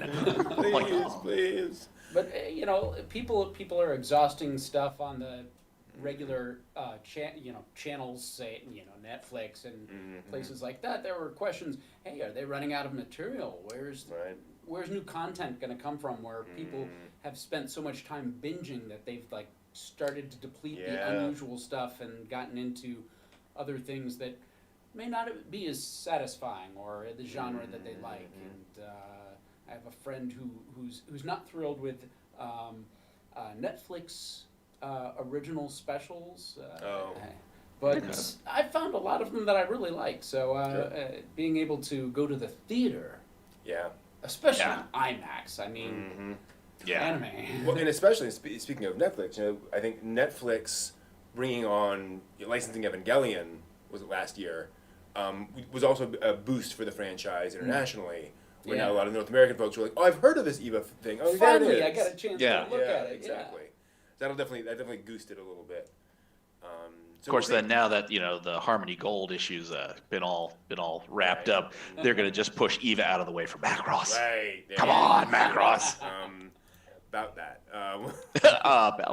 We'll see. It was all an April Fool's joke. Oh, you suck. I'm gonna be fascinated to see what Macross's next project is. Whatever that is, that's oh boy. But let's continue with the anime movie news. It was announced this week that a casting call went out this week for Mamoru Hosoda's next film for singing extras, and the call went out globally. The hills are alive. Yes. So there's a scene. What did we learn on the show tonight, Brad? There's our demo reel right there. Aha! There's a pivotal scene in the film where, if you've seen a Mamoru Hosoda film, you'll recognize it. Where apparently everyone in the world comes together to sing and to support the main character. So I'd like to teach the world to sing. Pretty much. Yeah, exactly. Harmony. And so they're going to have, you're going to hear a whole bunch of different people singing around the world. And so they're putting out, they put out a page where applicants can submit vocal recordings of the melody. It's just like a la la la kind of vocal. And you can submit that wherever you are in the world, anywhere. You don't have to be in Japan. Anything, anywhere can submit that. You hear that, fans? Yeah, you might end up in Bell, Mamoru Hosoda's next film. Which, of course, as soon as they announced that, they got like 300 million applicants. Yes. I'm gonna be on IMDb. Well, okay, do we have enough server space for all the people to apply? Oh, it's fine. We've got like an Amazon data center worth of. Oh, it's full. What? Exactly. Gonna have to. 10 seconds of show and the rest is credits. Yeah, like wow. So yeah, and to be clear, it is an application, so it's not like everybody who submits will get in. But yes, they're accepting applicants from all over the world for this, which I think is pretty darn cool for something like this, where again, you're not asking for. I think if they tried to do this for like a voice role, even if it's just like one line. Can you imagine being the person who got those 38,000 submissions, then having to filter through all of those globally? Next. With this, you can just listen to all those and then combine them all together, which is pretty cool. That one work. giant Hatsune Miku Right. blur, digitize everything, somebody can recognize it, just run it. Yeah. I'm trying to understand, though, like, let me ask this. How much of a marketing stunt do you think this is? Enormous? Okay, yeah. I because haven't considered that, again, but it really you makes do sense. have literally the chance. I mean, there's almost 7 billion humans on this planet, and a good quantity of them have access to the, ability to submit this information. So just conservatively say 500 million people have decent access where they can submit a voice sample. Yeah. Out of those 500 million people, maybe 100 million might be in the target area that could send it, or just say 50 million. Right. All the buzz. 50 million, la la la la la la's, like that's an enormous amount of data. They're going to need AI just to process it. It's not I don't think it's a practically functional thing. It is entirely to get the world behind it. It's just the masses of data. They're going to have to come up with some sort of an algorithm to process all that, because otherwise they're going to have to hire extra staff, take away from the budget of the program. So but buzz about program is free publicity, and absolutely totally makes sense. Yeah. Everybody will be talking about. I submitted my la la la's, and here we go. Don't submit anything. I'll submit it for you. There we go. Yeah, and to be clear, this could very well be one of those things where at some point they'll just stop it. Once they get a certain number, they'll just say, okay, thank you. We have 400,000 people. So who knows? We've got the 3 people we're interested in. Stop sending us stuff. Speaking of, this is not related at all. But I remember when Haruhi Suzumiya was being brought over here. They did a very remarkable thing, which I wish more companies would do, because Haruhi was the big show of the time. And bring it over here, there's a lot of worry about how it would be adapted. And the folks who were adapting it said, we're going to, we understand everyone's respect for this show. And so they would do things like, well, one thing they did is they released sample clips of the various auditions for the characters. Ooh. And you could listen to 3 different clips and then vote on which one you thought was the best Mikuru Asahina or the best Yuki Nagato. And, and then they would, pull that in and say, obviously this is, not the only data point we have, but we're going to, make that as kind of part of our consideration. Wow. And that was really cool. And they, as I recall, they released them initially without attribution, and then later said, here's who is doing, here's the voice actor for each of these. So folks wouldn't be, swayed one way or the other. That really makes the casting director's job that much easier, because they don't really get direct feedback until a project is finished. Right. And that cycle of getting quick feedback of, hey, the people's choice leans in this direction. Mm-hmm. My thoughts were, okay, these are the best 3, but which of these 3 I'm not sure. Right. It completely makes sense to have something like that in the process just for marketing purposes. Yeah, Because if a voice actor is inappropriately cast, it could just destroy a really good anime. Yeah. Yeah. And it's nice for something like that where you may make a choice for all the right reasons, but the fandom can make you aware of things that you're not even aware of around how folks expect a voice to be, things along those lines. Right. So, again, I think so. Well. Here's a good question. Mm-hmm. I listen to things in subtitle land, Sure. so I hear what the original Japanese cast is. Yeah. I've never really heard a voice actor terribly doing a character that I can remember. Okay. Either Japanese or in English. What is the worst that you guys have ever heard? See, this is the problem, because we talked about this before. The problem is, if I hear a dub I don't like, I just switch it off. If I hear something I don't like, I just switch to something else. So I don't, I don't sit in a voice I don't like. But has there been one where your expectation, what you were saying, is like your expectation of what the character should sound like, that either in Japanese or in English, that you heard it and you were like, oh no, that's not good. Does any come to mind particularly? I'm not going to point any fingers, but I have had experiences where certain voice acting roles, and it's not always the voice actor's fault. Sometimes they've been put in a position where they're really not appropriate. They'd be better for one of the other characters or something. But or they've been hired under the expectation that they'll be able to do something, but then the direction takes it in another way. And sometimes there are certain character voice qualities that are grating on the nerves, or they're not like an age appropriate for the character, or Hi, Oni-chan. Yeah, I mean, sometimes it's like poetry. You learn the rules so you know what rules to break.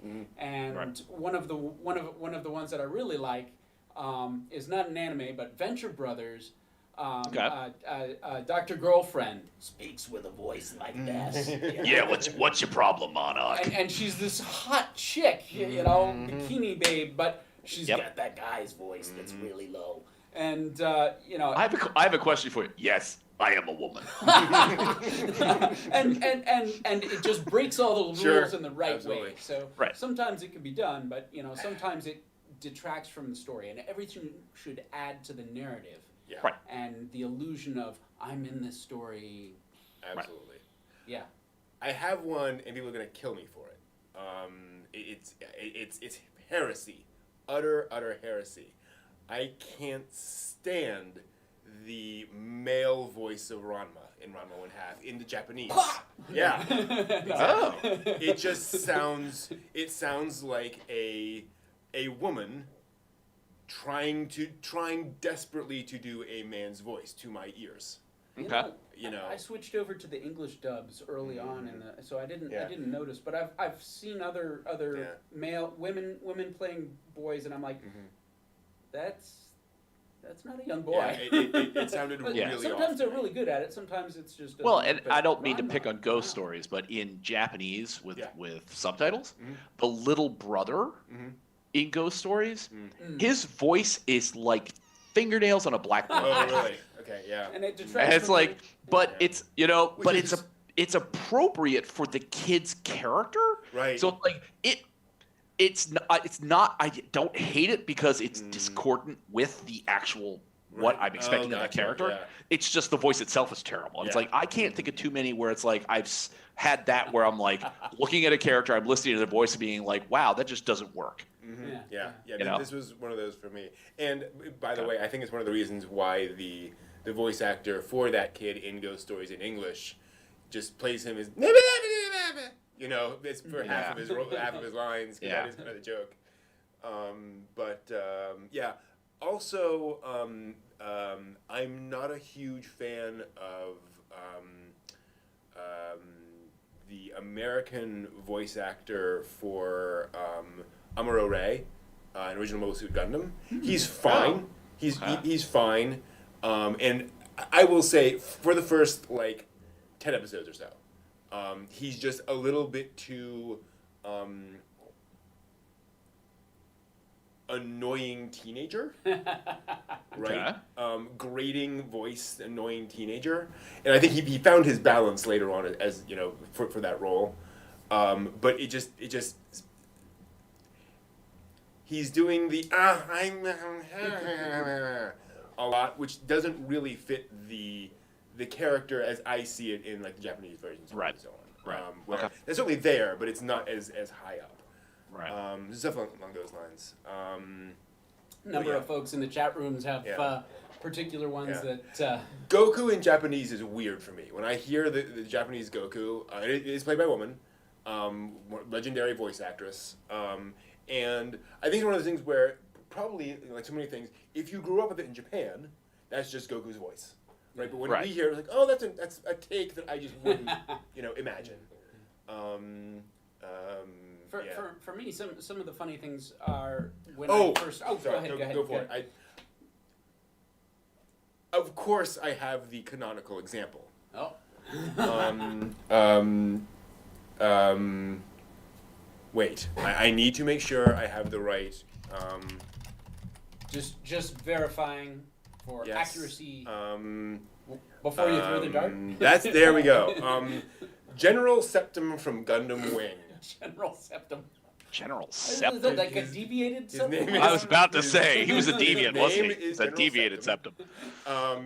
And I suggest if you Google Gundam Wing General Septum, the second entry is a YouTube video called "The Voice of General Septum," which gives you an idea. Every time I hear this voice, I don't think it's going to be as bad as it is.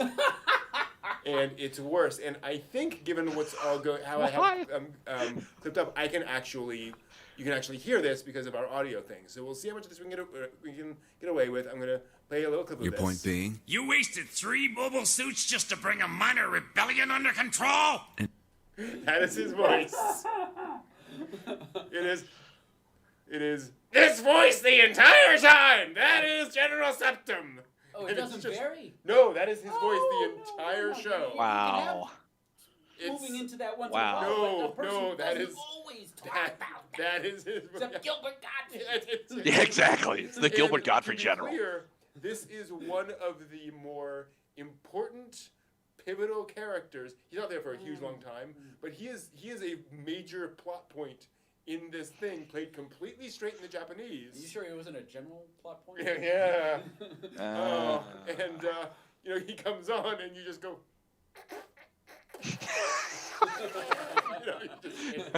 I can't take this man seriously. And as a result, we were able to prevent the rebellion from developing into anything. I'm not talking about the results! You're a... I feel like a Monty Python sketch. Yeah, kinda. Oh, It's man. tremendously terrible. Friend of mine say, Wow. you could invite in the janitor passing in the hallway, and it would be better than this person. I don't know why. Could have been directing, maybe. Could have been. I don't know. Who knows? I was gonna say, who would be directing it that way, though? Yeah. Who heard that and said, "Good. Yeah, go with that one." Let the done and intern take dusted. care of this one. Yeah. Take 315, just whatever voice, just any voice. It Go. was the popular vote. Yeah, Just yeah, like yeah, that yeah, boat. exactly. What was that boat that got named by the general Oh public? yeah. Oh, Bodie McBoatface. Oh dear. Moving right along. Yes, back to the news, sorry. Back to the news. Also in anime movie news, just kind of a fun thing to note. G-Kids have announced they're going to be re-releasing some anime films in U.S. theaters. To bring some stuff back to U.S. theaters, they'll be showing Children of the Sea June 13th and 15th, Weathering with You in July, Lupin the Third the First. The third or the first? Yes. The third or first? Yes. Right. And Promare. So June, July, August, September, basically. Oh for wow, we're those gonna four have a films. cavalcade of stuff going Yeah, on. it's gonna be really awesome. I need to see Promare. I never get a chance. Same here. So that's really cool. They'll be in theaters in the U.S.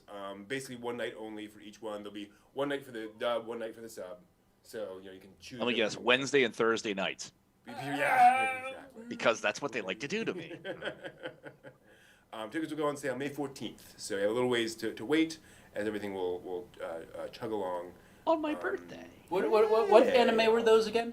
Children of the Sea, Weathering with You, Lupin the Third the First, and Promare are those four movies. And Lupin the Third the First, I'm trying to remember now actually what that is. This is the new CGI Lupin the Third, which people seem to really like the overall sort of visual style of that.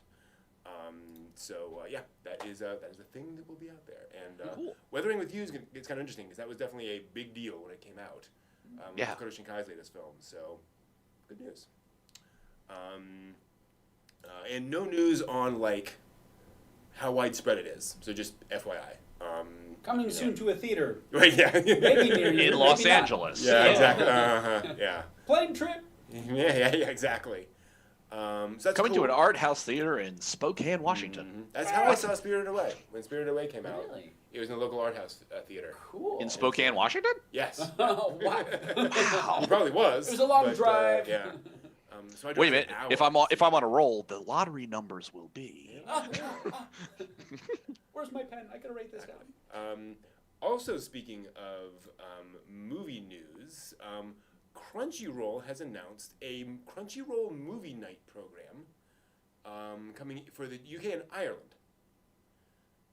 So basically, what they're going to do, it sounds like, is they're going to have a movie night page. Go to that page, and on May 1st, that page will show Penguin Highway, an anime film. June 1st, it will change to Fatima Inverted. And then July 1st, it'll change to another movie. So basically, they'll have kind of this rotating thing where there's just one movie they're featuring at any given time, and you'll be able to watch that movie whenever you want throughout the course of the month. Then they'll rotate it to a different movie. Is that only in UK and Ireland? Only in UK and Ireland right now. Where's my onion router? Yeah, I know. Destination port. Exactly. And so I wanted to bring it up here as opposed to just be in also this week because I think it's interesting, focusing this on UK and Ireland. I'm sure these are licensing rights where we can only show it in certain areas, and this is an easy spot. But also this idea of a sort of a rotating movie thing. Is this something you'd like to see Crunchyroll do more often? Yeah. Because give them feedback. Let them know we want it here in the U.S. Because it's only there for a month, right? It's not you have access for the next 3 years. You only have access briefly, but you have that access.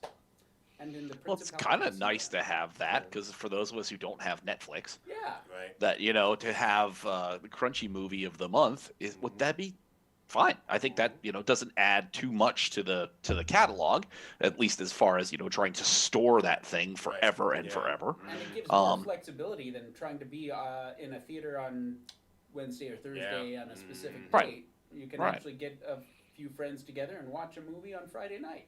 Speaking of which, I would love to live in a technologically advanced society wherein the movie projectors, like our art house, actually have a DVD drawer, which stunned the living hoo-ha out of me. I didn't think a thing like that could exist. But when they did a free show of Labyrinth, the DVD menu screen came up. Like, so how are you doing this?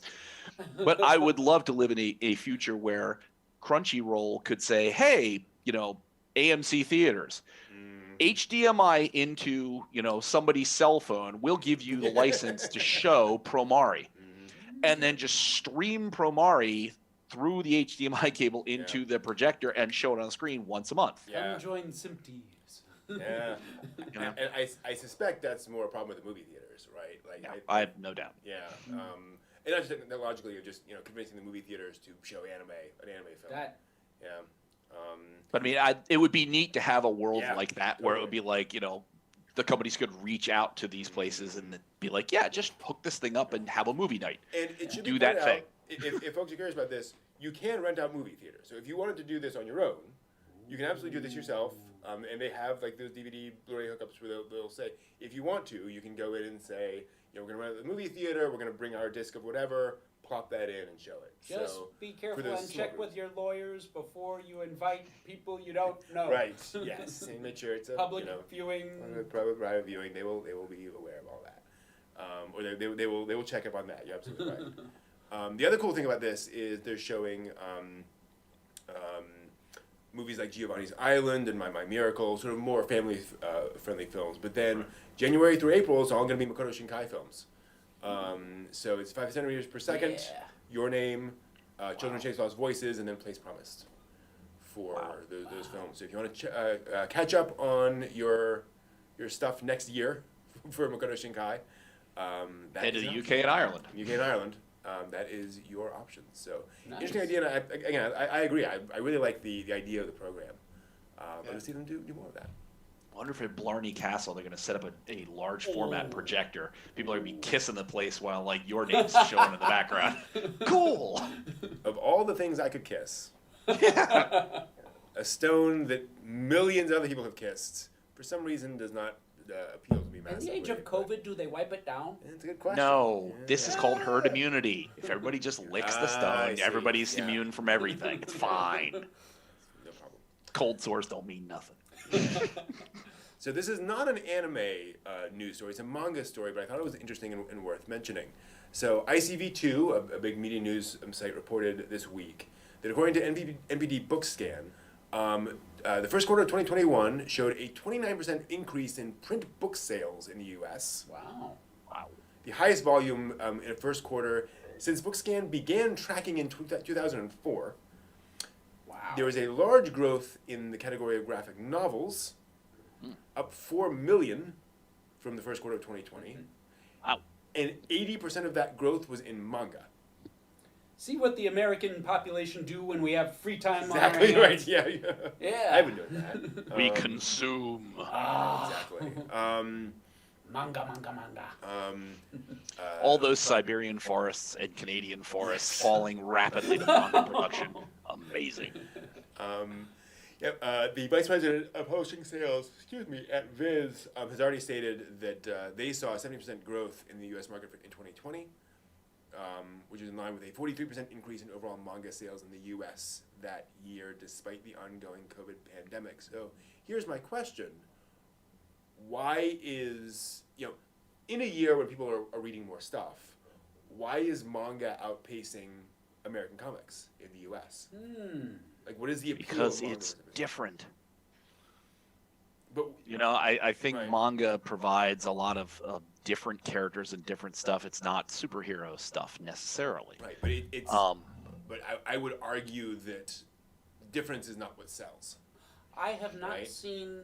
But US during the comic time books. of COVID, where we're all, we've been spending a lot of time indoors, it's, you know what I mean? If you've caught up on the Spider-Man I see. comic book, and you've totally caught up on see the what you're saying. latest iteration of Batman or You're Superman, absolutely right. it's like, Yeah. okay, I can read an American comic book in like nothing flat. It's true.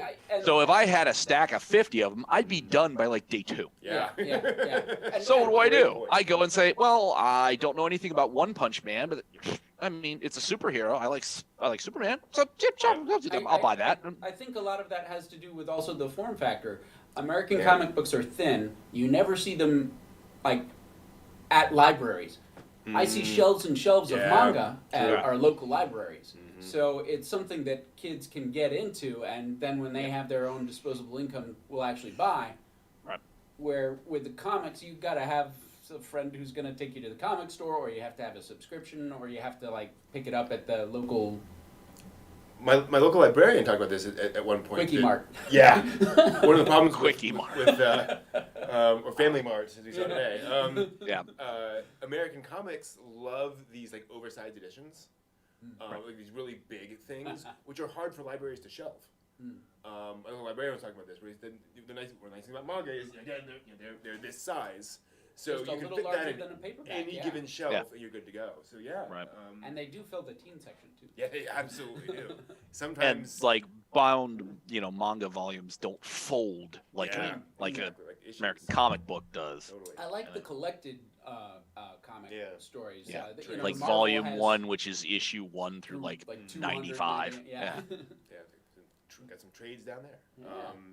But no, absolutely, and I think that's a brilliant point. You're absolutely right that I think manga is filling the niche, if you will. Yeah. Now, what does that mean when all the doors are open and everybody gets to go back outside and be like, "Ooh, sunlight," What's that glowing ball in the sky? Is it the impending doom? No, it's the sun. Oh, what is the nighttime ball that's less hot? That's the moon. Oh my goodness, you people need to get out more. And Charmy, I think you actually have a great point. There is a lot of controversy around American comics and like what is appropriate, what isn't appropriate, what's sufficiently politically correct and so forth. And I think there are some people who either turn away from that, just from the drama, they want to do the drama, or they're like, okay, I can't read that, I can't read that, but the manga, I'm at least unaware of the controversies around the manga, right? Yeah. True too. So you can kind of turn to that for sort of a space away from that. So who knows? And that's a good point, John, too. And then also like sharing collections has also become a big thing online. It's a great point. So yeah, which I should probably do at some point. That's a good point. And then did we also want to mention? So yeah, so also in kind of manga news, but again, just kind of an interesting thing. Go Nagai is drawing a new chapter in a Osamu Tezuka manga. Yeah. Wow. I had seen that like Anime News Network. I'm like, who in the what? What? So if they're not familiar, Osamu Tezuka, Astro Boy, Dororo, all sorts of legendary manga and anime creations. Single-handedly made berets popular in Japan. Yeah, exactly. And robots, basically. Really. Go Nagai, Mazinger Z, Getter Robo, all the classic mecha series of the 70s. Founding really, father of... Absolutely. Devilman, Devilman Crybaby, that's based on his work. So think blood, action, guts, boobs, all that stuff. Yeah. Very much his thing. He's adult situations. Very much adult situations. This is a man who debuted as a manga artist in 1967. Yeah. Who is going to be drawing another. They did clarify in the ANN article. I like. See here. Nagai and his company will be drawing a new chapter. So he will have assistants on hand. Here's my I'm rough sure. draft. You guys flesh it out. Exactly. But that's really cool. One pencil line across the page. Yeah, exactly. That's my character arc. You fill it Well, the funny thing is, that's the thing about Osamu Tezuka, is that there was a point at the end where he was producing these huge amounts of things. He would draw the face, pass it off. Like, that was the only thing he was Fill drawing in in everything every single frame. It's like, wow. Is this supposed to go on an ant or a giant Michelin Man or? And he had just these dozens of assistants he'd pass all this work on to. So Yeah, fair enough. it could go on anything you like as long as it's done by Friday. Yeah, that's pretty much it. It's Drawing, not Wednesday. drawing, not drawing. I don't care. Friday, we're going live. Yeah. Oh. That is very much the thing in manga. And so apparently it's a story about it's a story about a writer and sort of his muse and sort of the creative process. It is a 2-volume, 222-page story. So not a huge, long thing. So it sounds like something that is conducive to, here's a whole bunch of stuff. I can sort of add an extra little bit, an extra little twist on it at the end, whatever, and kind of add to that, especially being about somebody struggling artistically. There's certainly plenty of fertile ground there. Is it Le Petite Barbara? Mine just, I'm only familiar with Barbara as a name of it. The Little Barbara and I don't know what a faux is. Faux? It's usually Fox? fake I don't know. in French. Yeah. I'm only familiar with it as Barbara from Tetsuga, but I don't know. I mean, certainly things have weird names. But yes, so that is the thing that's going to happen, and so here's my question to you all: what kind of stories would you like to see get this treatment? Like, what do you think would benefit from another chapter, not necessarily even an ending chapter, but another chapter from a different creator now that it's been out? Kaze no Stigma. Okay. The Stigma of the Wind. Okay. Because the anime, the manga, the creative artist, I can't remember their name, they passed. And the story never ended. Mm-hmm. And nobody's ever gone back to try and piece together any kind of notes or anything. So the manga came to an end, the anime stopped. No end. So I'd like to see an ending, somebody please. Sure. That's the one that immediately comes to my mind. Moonlight Mile. Oh, yeah. Yeah. It's unfinished anime. Got to the end of it and I guess ran out of money and support. And it was an interesting story. And it could definitely be fleshed out by some good artists and writers, and I'd love to see that. Of course, I'd also like to see Neuromancer, which is been in Hollywood bouncing around for years to try and get an animation. William Gibson's Neuromancer, and but that's it's it may not be something that would end up in the Japanese anime or manga machine. Right. It may be something that would be a world anime, but I think it would definitely have interest because of the subjects relating to technologies that have, since the story was written, become almost realities. Even though the implementation is not the same, some of the technologies have developed to the point where they could be thought about by a wider audience. Yeah. Captain Laser Eyes, you're absolutely right. Satoshi Kon's Opus, which you talked about here a little while back, is his Satoshi Kon's unfinished manga. Yeah. It's basically, think of a Satoshi Kon film in manga form. It's basically that. The guy mangaka gets sucked into his own manga and, very meta, and he never finished it. And I would love to see, and it's a good example of something where, it's building up to a big ending, and then it kind of stops, and he said, I'll get back to it eventually, and never did. And it's something that you could very easily say, okay, here's a chapter or two, just kind of tying up some of these plot lines, maybe taking it in a completely different direction. It's so meta, you can do that easily, right, I think. So, Satoshi Kon's last movie project, if they can please finish that up someday, that would be awesome. And hopefully, it sounds like we are getting Despera soon. So that is a wish of mine that is that hopefully we will get sometime soon. Anyway. Ooh. Also this week, Just some news items we wanted to mention. Not necessarily dive into it in any great detail, but perhaps we will. We'll see. Earwig and the Witch has been delayed theatrically in Japan due to, of course, COVID-19. It was going to open in April 29th. New opening date is not yet scheduled. So that will be coming out in a little bit later than hoped. It was shown at Cannes, I think, earlier in the film festival. I think it was shown in Cannes. But anyway. This was hilarious. Moto Hagio has been re-nominated for an Eisner Hall of Fame nod. Wow. Moto Hagio, big shoujo manga artist, legendary, was put in, I believe it was last year, didn't get it, and so they're just putting her in immediately again. All right, big deal, which is pretty cool. She's going up against Neil Gaiman, and Scott MacLeod, Grant Morrison, and other very notable people. So it's tough competition, but here's hoping Moto Hagio, good luck.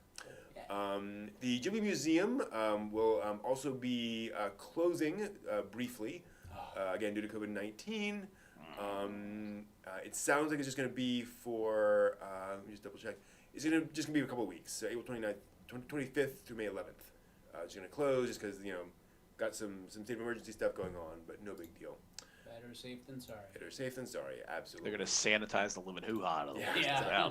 Good luck with that giant light scanners. Yeah, that giant fuzzy cat bus you can run in through. Every fur hair. Oh. We're going to tape off this entire bus and fumigate it. Yeah, exactly.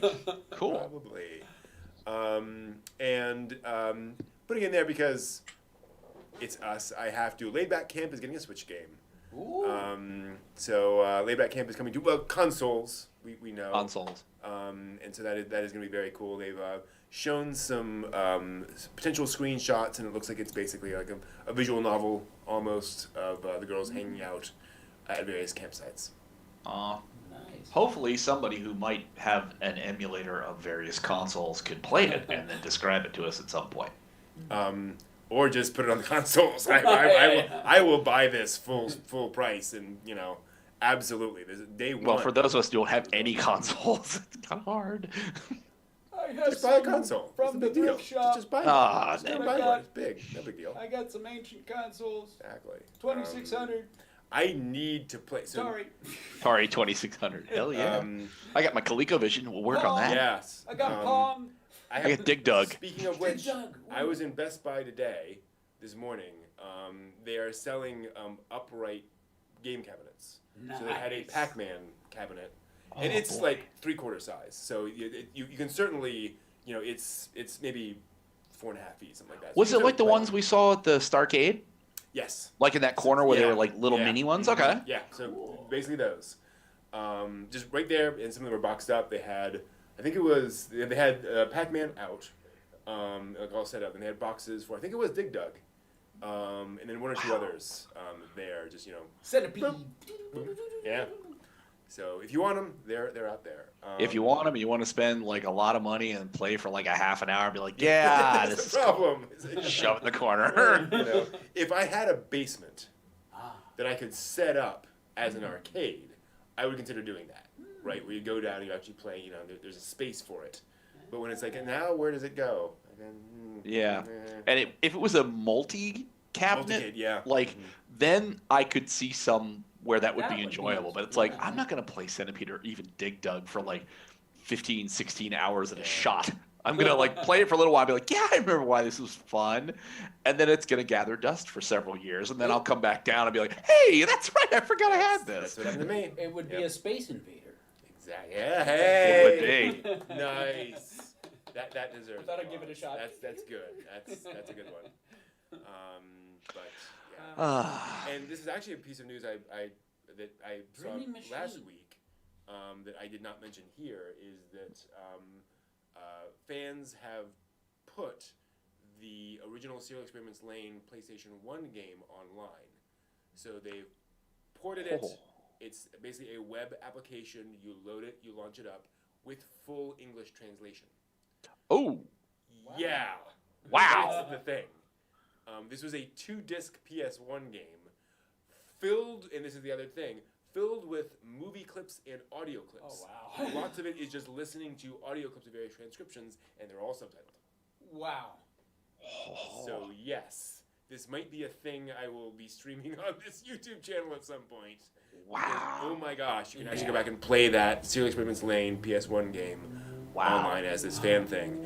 Especially because it's now basically lost media. Like who has a PlayStation 1 and one of these games in which to actually play it? I have half of the equation. Hey, there we go. You got the PS1 or you got the game? Oh, I don't have the game. Okay. So yeah, that is the news for the week. Thanks for watching. See you all next week. Beep, beep, beep, beep, beep, beep, beep. Around the globe. There we go. Mr. and Mrs. America and all the ships of sea. So yeah, that is the. Robots and Little bit. Dolls. Robots. Lines Satoshi back over. Kon's last movie project. Can't remember what it's called. Dreaming Machine. Dreaming Machine. Yeah. Satoshi Kon had a movie in progress when he passed away. And there was talk at Production IG of saying, we're going to make it someday. We're going to make it happen. And unfortunately, it had kind of that Miyazaki problem where everyone was like, I am not going to be the person to, you know, to be in the hot seat for executing on Satoshi Kon's vision. I'm not going to take on that responsibility. And like everyone was like, no, not me. No, not me. Oh, so they haven't been Hot able to- potato. Hot potato. Yeah, pretty much. Not me. Take that. You know, it's Audio could be cycling up and down. That is certainly possible with the audio. What Potentially, happened, but we will see what we can do in terms of making the audio more consistent as we speak. We'll be calm. We will be relaxed. on the level. On the level. We're all fine. Yes. It's all fine up here now. How are I'm you? sorry. I can't do that. Yes, Dave. exactly. I am the HAL 9000. But yes. Dipped in Champagne Urbana. There we go. Yes. Daisy. There's a local sci-fi convention called Event Horizon, and they had. And that was a film. Yeah. No, it wasn't called. That Event was a Horizon. good one, too. You know, I now that you thought say that, so. I that's liked the it. movie. The That Latin- wasn't the. What was it called? Wait, what was it? Anyway, this local sci-fi convention. They had a company that made replicas. Yep. Of the HAL 2001 The replicas. interface with the glowing red. Oh, nice. And Yeah. you could get it and put it on your front door, like, and it would do facial recognition, act as an intercom, a camera. Yeah. Wow. Pretty cool. People could steal it right off your doors. And then I'm out the money. Hey, no! You stole my HAL. What the hell? Yay! Nice. Damn! Egads! And they had their one of the shuttle models from there, like the little, space. Not the space shuttle. The pod. The pod models. With the little worm. Oh my gosh! Absurd levels of detail. Just gorgeous thing. One of those things where, even if you're not into movie memorabilia, just looking at this thing, it is a freaking work of art. Yeah. And speaking of which, They also had like real science stuff. Like Yeah. I picked up blueprints that are like this long on the Saturn V rocket, and then they had folks from NASA and the effort to get people to Mars at a certain time. And you never think about these kind of things in schools. You learn a little bit about geography, but you don't learn about the geography of the moon. yeah. Or Mars. Right. I'm like, where is the Sea of Tranquility? I know I've heard that name, but I have no idea where it is on the map. It's on the moon. It's on the moon. It's a long ways from here. Yes. There's a great talk by a guy whose name I can't remember. He calls himself a maths comedian. Okay. He loves numbers, he loves math, and he's a stand-up comedian. And so he does videos about fascinating things he finds about math and so forth. And so he's British, but makes it funny and just really brings a comedian sensibility to it. And he did this whole talk about we did a book called Math Mistakes, where people did things that are just clearly incorrect and so forth. And He said, which was a challenge finding all these stories and not having them all be. And then at the end, everyone died. Yes. Mars climate orbiter. That's fine because no one died there. Yeah. It's Just the usually, orbiter. Orbital yeah, orbiter. exactly. I'm a little but, divided on that Yeah. humor. And I think this is one of the ones he did where he showed the this was one. He said, now this isn't math as much as sort of geography. I just get sort of annoyed when things are not displayed astronomically correctly. And he said, and so if you look on children's books, you'll see, a crescent moon and stars in the middle of the crescent moon. And he's like, that's not how that works. You can't have that happen. And he said, people sent me examples of them. They showed me the license plates of Texas. And there's a crescent moon, and there are various stars, and there's a star in the actual, That's the Lone space Star. of there. Well, and then somebody said, what if it's the location of the first moon landing? Ah. Because Houston. Yeah. And he looked it up, and it's pretty close. He said, it's right about right there. And he said, now, that's a stretch. Let's be honest, We're trying to give them the benefit of the doubt. Yeah. But cool if true, if they decided to put a little marker there for the first moon landing, Houston and so forth. That's where first contact was made. Yeah. But nobody's allowed to know. Yeah. Oh, okay, cool. Speaking of Ancient 2001, alien theory. Ancient alien I'm theory. not saying it was aliens, but it was aliens. Yeah. Gotta love it. Oh my. I'm going to talk about something I like. Ooh. I need to just pull it up here first, and I'll see if I can show you the right bits of it, which would be nice.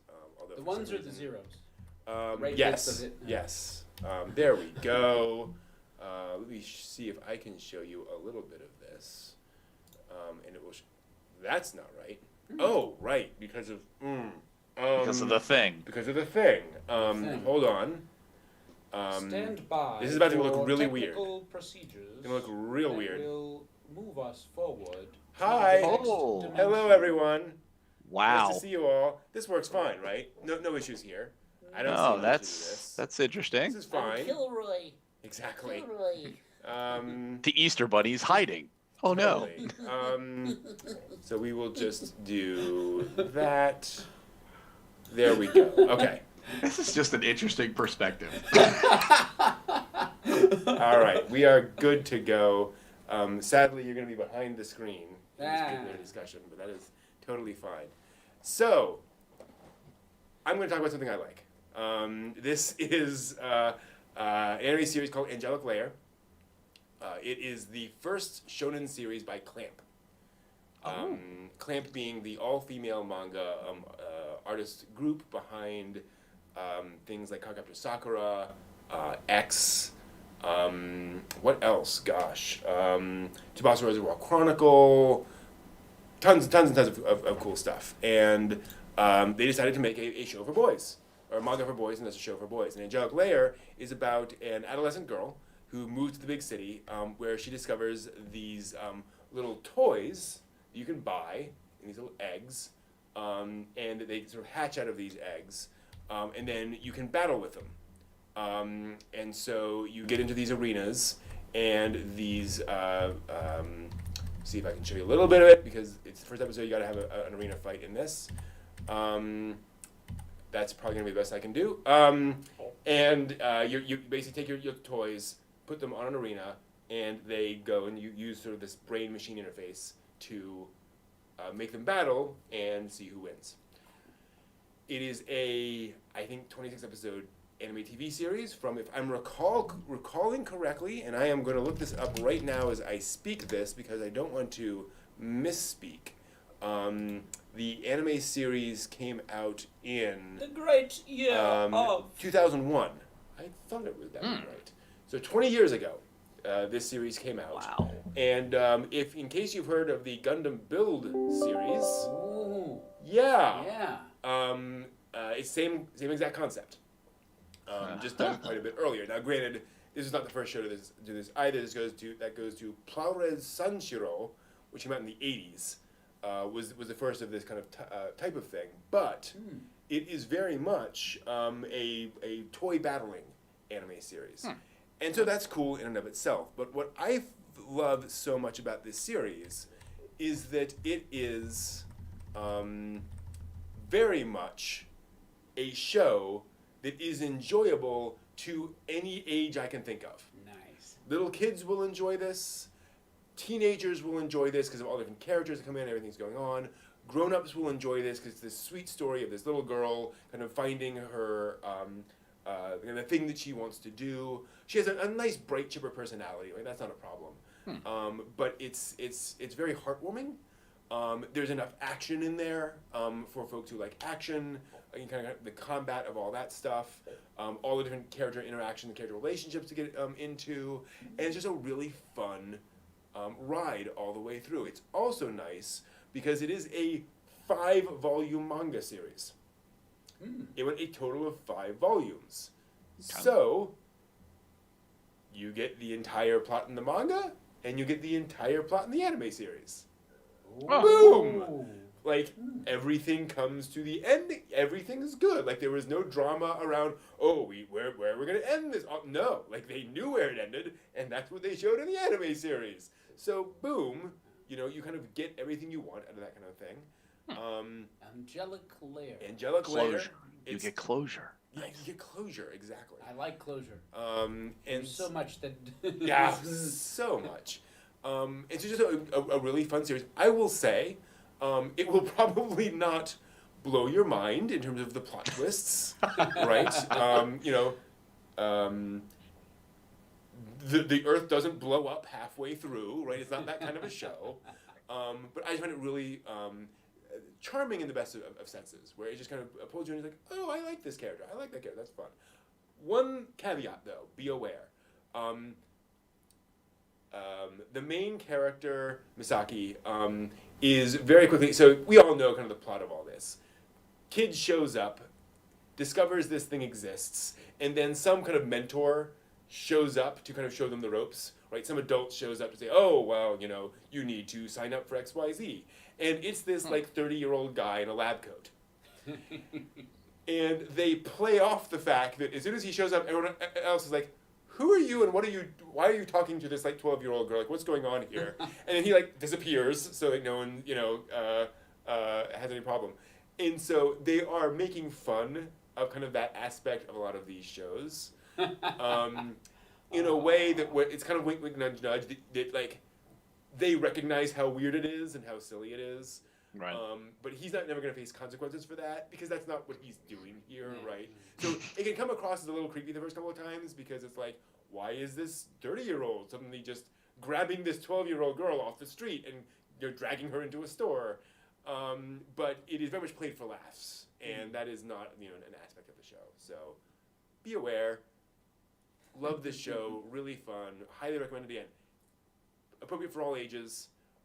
As long as you don't mind seeing Misaki, neck deep in bath water, that's as weird as it gets. People take baths? Imagine that. In Japan? Yes. Yes. Hope you enjoy it. That is just something that I love. Cool. Yeah. Clamp also did Chobits. Chobits, thank you. Chobits. Yes. That's And Blood Sea. Blood Sea, oh, that's right. Yep. And character designs for Code Geass. Yep. That was one of the big things. So I'm scanning down through all the stuff that they did. They've done a lot. So again, we're going to transition back to weirdness. And then give me a second to... Tokyo Babylon 2021. Oh, yes, that. That was the thing that got reworked recently. Yeah. Redesigned. Obviously, XXX Holic. Mm-hmm. They did Holic. Interesting. Yeah. So somebody asked about my cell collection, and I wanted to get to that. Oh, yeah, cells. Where did that go? Brent, you're made up of billions of cells. That is very true. Billions and billions. I don't know if they're still here. Who was it? Bryce. Bryce Andrew Music. If you're still around, I'll be happy to show you some of my cells. Because you asked. So I've got... I can see through these things. Yeah. So here are Well, you can see through these cells too. These cells do. So here are the unframed cells. Let me clear off some space here. We went to one anime convention where there was somebody who was selling cells, and I wish I'd just brought more money with me. And backgrounds too, big backgrounds. So if you recognize this show, I'm very impressed. And this is just sort of again kind of the miscellaneous shows. Okay. Hammer Boy. No? Good guess. It is not that. This is Daiichi's Earth Defense Family. Very obscure movie from the 90s. Ooh, yes. Actually, a lot of these are from my obscure anime panels. Like I've found cells from those. This again, very impressed if you recognize this, but if you know the show, you recognize it immediately. This is Mech Romance Heroes War, Hero Senki. This is the show about a group of There you go, that angle. kids. There we go. Yeah, kids with a clockwork mecha. Isn't the Clockwork Mecha a shrine? Yes, it is Okay. their local village shrine, and this is them sort of piloting it. And I just noticed there's another cell. Oh, That's illustration interesting. on the back. And there's another cell inside here. I must have bought a few things, got them Cool. all packaged together. So Maybe it was just a freebie that you've never doubt known it. about. Yeah, sure. Sometimes they'll sell them in a stack and you Yeah, get like and several drawings, and they have markups for what's supposed to move from this section to the next section. And I now recall something along those lines. They'll where have I bought a couple directions, different and things. this is supposed to go in this direction, or they'll have markups. And this is more. Also, Daiichi's Earth Defense Family. So this is the family of Earth Defense Family with a sketch on the back. Kind of can't see it. There you very go. well, but there we Yeah. go. Oh, yeah. So there's the Cool. thing. Neat. And here's a good example. So It's transparency. it's transparent and it's also stuck. I can't and pull this that off is 'cause the the side paint that is has stuck. paint, and Yep. this is Yeah. the side that's displayed. So for this the is why I am not just showing you the cell. I would Rip. half the cell Oh, off the of- paint stuck Exactly. to the paper. And and so we will move that to one side for now. Which is what I worry about when I have some of my cells sitting around for a while. And Exactly. I can't take them apart. And moisture gets at the paint and the Yeah. paper.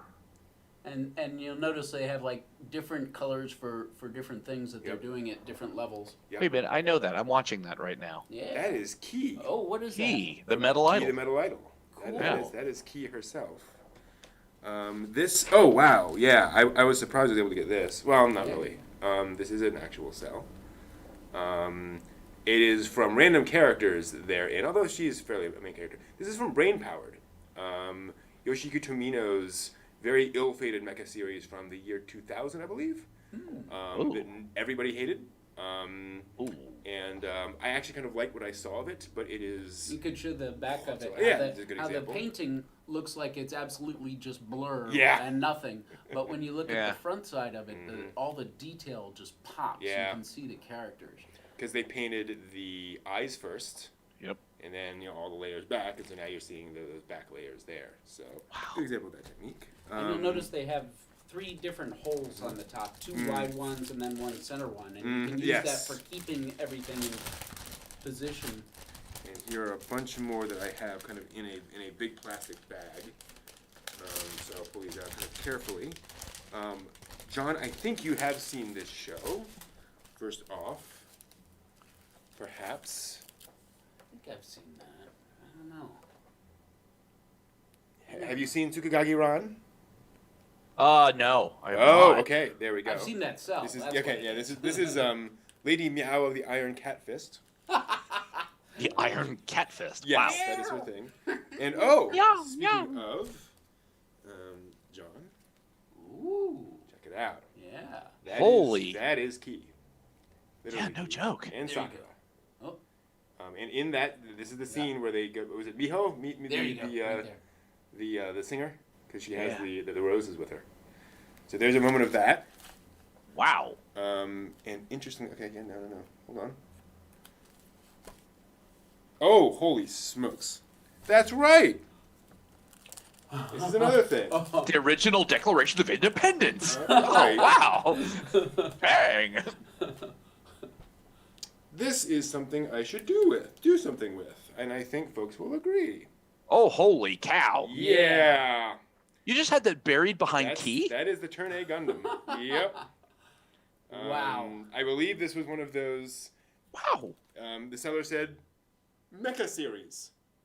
You're You're right. Yeah. Mhm. Oh, I will be buying that. sure. And it also comes with the Doga, or the Genga rather, the actual sketch. Here's a question for you, Brent. I suppose. You Mhm. framed some of your cells. I did. What would you advise somebody who was thinking about framing their cells? I get a lot of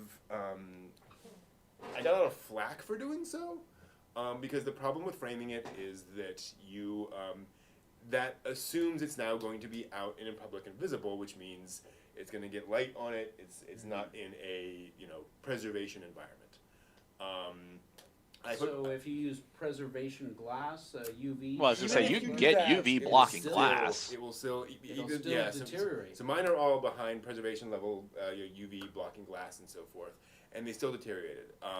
The paint fades because the paint pigments just are not designed for any of that kind of stuff. Intense light. And the other thing is, like, they're not meant to just be generally kind of exposed to air. And you're not gonna get an airtight seal on any of these sorts of things.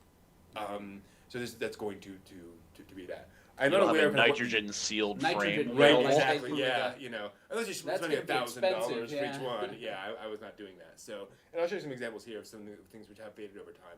On the other hand, if you buy all of your cells and then stick them in a drawer for the rest of your life, like, Then you I don't can't know, enjoy them. like what the goal there is. So. When you pull them out and go, oh crap, that's right, I have a Gundam cell. Exactly. Yes. Ah! Exactly. Or I have Or- this. Oh! Yeah. Is that It's Tenchi. Ryoko from OVA 1. Wow. From the first OVA, 'cause that is their thing. Now, I almost sent you, Brent, a link to a picture that was Tenchi and Ryoko having a child. Oh wow. It was like Nice. fan art of them Yeah. holding the hands of the child between the two of them. And this is a good example. Again, this has been in a drawer basically, but look at Ryoko's features. See how dim they are?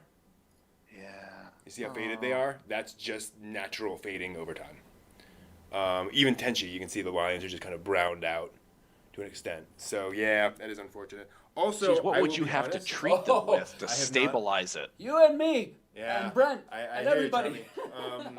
So that is an issue. Also, I can't be certain. In fact, I am Someone now mentioned a lane increasingly cell. uncertain. I Yeah. was like, yes. Here's the other problem. AIC stamps all of their cells with a little, and I'll see if I can find one here. There ain't no stamp on this cell. So this could be counterfeit. There are counterfeiters out there. This could be somebody who So just careful. painted this up Yeah. and sold it, online. I don't know. Wow. But the price is right. It makes me think and maybe then, I should do wow, a still I image got all of these? Holy from the shit. movie and then Yeah. send it to a color transparency printer Mm-hmm. and use that as my placeholder when I frame it for the real thing that I put in my liquid nitrogen cooled vat to store eggs for the next 2,000 years. I don't know how I don't know how I came across these. Oh, wow. This is Queen Diana from Turn A Gundam as well. Holy cow. And this is actually, like, I'm impressed that I was able to afford this. This is Laurent Sahak from Turn A Gundam. This is the main character from Gundam, from Turn A rather. And I managed to find a copy of that somewhere. And for those of you who watch Turn A Gundam, you will also understand why I have, and I'm going to do this on the white, this cell, because you know what's going on in this scene. What are some of the characteristics of a true cell versus a counterfeit cell? Good What would question. you Let me say? show you here in a second.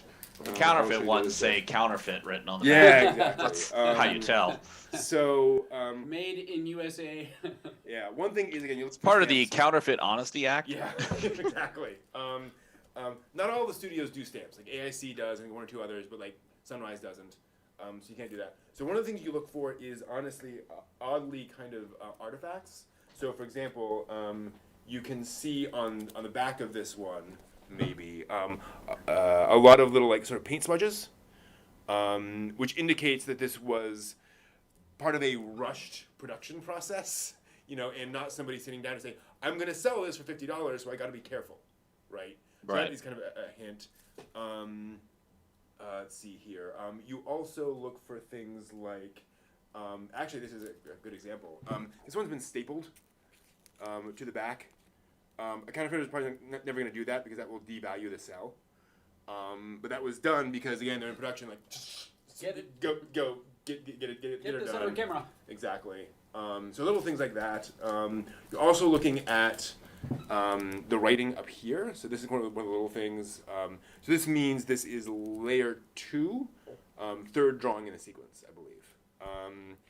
So layers A, B, et cetera, and so forth. And there's just a way that those are written. Like the people writing this usually don't write English a lot. I mean, they do, but they write A, B, C, E all day. But those are the only letters they write. So there's kind of a style to that you kind of get used to. But otherwise, it's hard to tell. It's one of the reasons why counterfeit exists. It's like, who knows? Yeah, this is Lord, what's his name? This is going to annoy me for a while. Lord Emperor Palazzo. No, wait a minute. This is, gosh, I forget his name, but one of the sort of more royal characters, not royal, but one of the higher up characters in Turn A Gundam. And again, I am blown away that I actually have this. This is, this is one of the main characters from Turn A from, I believe, episode 1, because I believe that is the coming of age ceremony that they take part in the first episode. So, yeah. Wow. That's Gwyn cool. Reinford? Say what? Gwyn Reinford? That sounds close. Hold on. Yeah. Hold on. I think somewhere. Yeah. Well, that's what Solaris just said. It's Gwyn Reinford. The other problem is that these things get translated in so many different ways. Yes. Yes, Gwyn Reinford. Thank you. That is it. So yeah, and Kihel. That is Kihel Heim. Thank you. That is her character. I just blanked a little bit because I'm amazed that I still have all these cells sitting around here. And then let me see. That's not it. That's not all. He sells. Yes. By the anime seashore. So. Well, you bought them from Sal, because Sal Yes, sells. of course. Sal says Sal sells. Wow, you got a from stack of Sue. stuff there. That's nice. So this is again from the obscure anime panel. This is Apollo. I was gonna say it had that sort of Greek. Yeah, from Arion, the Sunrise Greek myth movie played by Shar Aznavour, which is awesome. This familiar to a lot of fans. So there's Tenchi, so Washu and Lord Yosho from, I believe, Tenchi in Tokyo. This is not a cell. Let's see here, a lot of receipts. Thank you. These are some sketches. Thank you. Yep. That's just the original deed to Gynax Studios. What? No big deal. I think the rest of these are just receipts. For some reason, I kept all the receipts for all of the. Thank you. It's called all, like, the provenance. framing and so forth. But I'm seeing Smart. some stuff. But It's not good. really, because it's like, here's the receipt For vetting, for if you ever need to trace my things. Relina cell from A When dot was this? matrix printer? a dot matrix printer, because this was, I picked this up on July 11th, year 2000. Oh. So that I have that. So I now know when I picked up that cell from Michaels. One of the tricky things about cells is they're Wow. not creating anime that Yeah. way anymore. So the pool is not a replenishing pool; it's No. a diminishing pool. Mm-hmm. So when you see one that's legitimate, it's Yep. nice to be able to pick it up and. It's So- moving from Olympic pool to kiddie Speaking pool. of framing, Yeah, I'm to gonna puddle. flex. To I'm gonna puddle. flex a little bit. I did pull some of my Oh yeah. bigger cells. Over So, here, you can see here are the big. he's got some. Here are kind of the ones I spent money on. Oh, it's a reflection. Yeah. Yeah. That is Kiki. Kiki. Oh my. Wow. Kiki's delivery service. So just on a clear background, you can see the size of the movie cells, by the way, how much bigger they are than the TV cells, because you get in all that detail. So there's her. This says This one will be a lot easier to tell. Definitely one of my prides and joys. This is, I mean, you all know what this is from. Goodness gracious. So yeah, this I'm very, very proud of. Obviously not the original background for that scene, but this is actually provided for me by the seller. They laser printed the background to say if you want to frame it with something you can. And that just looks really nice. So from the scene, Kento looking very put out, as you might imagine. And then finally, and this is kind of my pride and joy. Wow. So as was mentioned in the chat.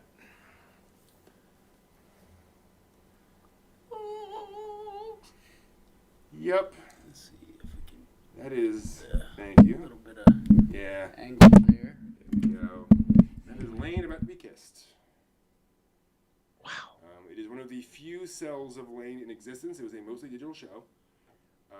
So this is just those sequences that they did farm out to companies that did do that. I'll try to zoom in a little bit closer. This one, the gods have been kind, relatively speaking. You can see, though, look at the hands. Right? Like the lines have completely faded on the hands. Oh, There's just nothing left. So that is sad. And this also frames with the original drawing as well. So I have that on the one big. Wow. This was when I got it, which was back in I think like 2004. This was $220 just for the cell. Because they're that rare. And that was a very difficult purchase for me at the time. I was not, I was by no means making a lot of money, and that was kind of like, the last of my paycheck, that pay period.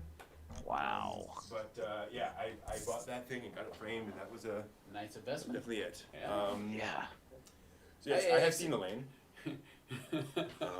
It's amazing to look at the back of these cells because from the back it's like, oh, Yeah, it's globs just of nothing. paint. But you Absolutely turn nothing. it around and it's, And so I have a few more framed cells in the other room.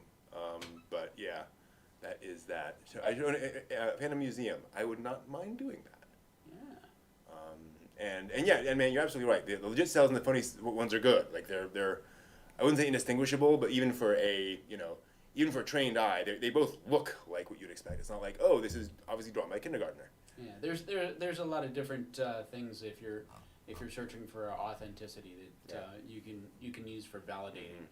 But It's honestly one of the reasons why I don't buy a lot of cells anymore, because enough time has passed that they're obviously not making more cells. So anytime now I see cells for sale, I'm like, what is the likelihood these are counterfeit? And like, there's an even greater likelihood of that now than there was when these things were common. So, hard to say. of course, if it's a reasonable price and it looks good and you like it, put it Right. on the That's what I was wall. going to say. If you had a $10 cell and you're happy with it, Right. you're fine. Yeah. Now, if they're Problem is- rolling out like a lane cell and they're like, "Oh yeah, this is super rare. It's $500." Problem. Well, I mean, There's a problem with that. Actually, that's the thing. That's Like, not cool. Actually, that would be an Agreed. excellent price for a lane cell. Right Yeah, now. but saying if it was counterfeit and Right, somebody's yeah, selling yeah, for $500, yeah. if they're selling the same cell for $10 and it's counterfeit, be like, and you like it, Mhm. that's cool. Yeah, But absolutely. So yeah, and there are still definitely cell dealers out there. There's still plenty of cells in circulation, especially once you get beyond, again, things like that cell of Gwyn is just a guy, right? Like it is a significant character, but it's not like one of those shots where you're like, oh my gosh, I can't believe I own that. So those are more available. So Marvel pays a pretty penny nowadays to anyone who has original art from a classic series. Yeah. So who knows? Hey, maybe that day will come. Maybe that day will come. Yeah, And I'd again, like to see- the issue is, how you keep them from degrading. So I don't know. yeah. they also say all of the Evangelion cells, original TV series cells, are locked in a Sony vault somewhere. Those have never seen the light of day, and they've just Lead-lined vault. so Keep all the who knows? photons out of the... So that is a thing. A few of them have snuck out over time. They've grown little legs, but yeah, it's hard to that's another weird one where you see an Evangelion cell is like, unless you see a bunch of them, and literally those are going to be like $2,000 or up, like that for a regular Eva cell from the TV series. Wow. So yeah, it's rough. But there's also backgrounds. Yeah, Large absolutely. backgrounds. Some of them are very detailed. Some of them are less detailed. Sorry. And you can take these cells and move them across. And I wish I'd bought a bunch more when I had the chance. I had the opportunity to buy cells from Nia Under 7, which was Really? Yeah. I'm sorry, to buy a bunch of backgrounds from Nia Under 7, not cells, because that was an all-digital show. They had no cells. They had backgrounds. But they had backgrounds, and they had, if you've seen Nia Under 7, have you seen Nia? They had the... like the big ships in the background. No, well, I didn't see any of those, but they had the wooden lintel with the notches. Oh, okay. Nachos? Yeah. Nachos. Where Mayuko's head had been done over time. That's less creepy than it sounds. As a girl, you're not sure. Growth markers. Growth markers, exactly. They had that background. I was like, and I just let it slide. Was it fantastically expensive? It was like $30. Ah! But this was back when I was I Just was barely. Yeah, 2 years into my career. That was a significant chunk of my wallet. I was just like, not today. Eat and it passed. background. Right. Eat background. Yeah. We've all had to make those choices. But that was cool. I'll eat the background. Yeah. I'll eat the background if I have to. I think it was actually Mandarake. Mandarake opened a website, and that was one of the things on there. I was like, but. Neko Koneko. I did not get that Neko Koneko. From which one was that? Love Hina? No, it was the Little Sister's That Cute. No, it was. Did you care? It wasn't Love Hina. It was. Oriemo. What? Yeah. Oh, now it's driving me crazy. The one with the girl with the little lobes of hair that she's real. Did you care? No. No. This is driving me crazy now. This is like one of the first things that I. Wow. Yeah. Anyways, when you see it, jump on it because you may never see it again. Yeah. Just. Yeah. So. You have a film to Azumanga Daioh, that's the one. That's the one. Azumanga Daioh. Okay, I I gotcha. had in my hand the cells with I forgot the character's name with a cat on her head, and she was always fighting. Right. The cat would. She always loved these cats, but the cat would always. You bite kept her. biting her. Right. Yep. Yeah, and there was some point where she had the cat on her head, and it was a Neko Koneko, a cat on cat. There we go. Yeah. I wish I'd snapped that up, and I said, "Oh, maybe I should have." It is after 10, so I can tell a story about Azumanga Daioh. Which, if you've seen or read Azumanga Daioh, you'll know, what? Like, there's nothing in Azumanga Daioh. Well, there was a mistake made. There was an unfortunate situation. So, in the manga, there's a joke about Sasaki, I think is her name. Who is this very tall, very quiet girl in the class. And it's very strong. And everyone assumes she's yes. And everyone assumes she's very standoffish, but she's just kind of awkward around people and so forth. And she loves cute things, but no one kind of really believes that she likes cute things. Right. And so in the manga, there's a thing where there's another girl in class who's kind of seeing her from across, like, oh, she's so cool, and all this kind of stuff. And they're changing. And you see just a single frame of like a stylized cat, and then or the single panel, and the next panel is her with kind of the little girl with the big eyes going, is she wearing cute little kitty panties? Nekopansu. Nekopansu. It's hilarious. In the anime, they recreate that scene, but they just show them changing, and then she, looks over at the girl, and they just show a cat. They just show that, and then show her shocked reaction of a stylized image of a cat, which has other words for it. Yeah. Which implication are you going for? And so I was, it's just silence, ... next joke. And I was sitting there watching, and I watched this actually like at Otakon in like a video theater, and this comes up, and I'm like, oh, this is, and there's like this sort of confused laughter goes around. It's like, no, that's not the joke. No. Oh. So that was unfortunate that they did that. And again, that's not an English translation thing. They just didn't put any lines in the original Japanese version. So it's weird.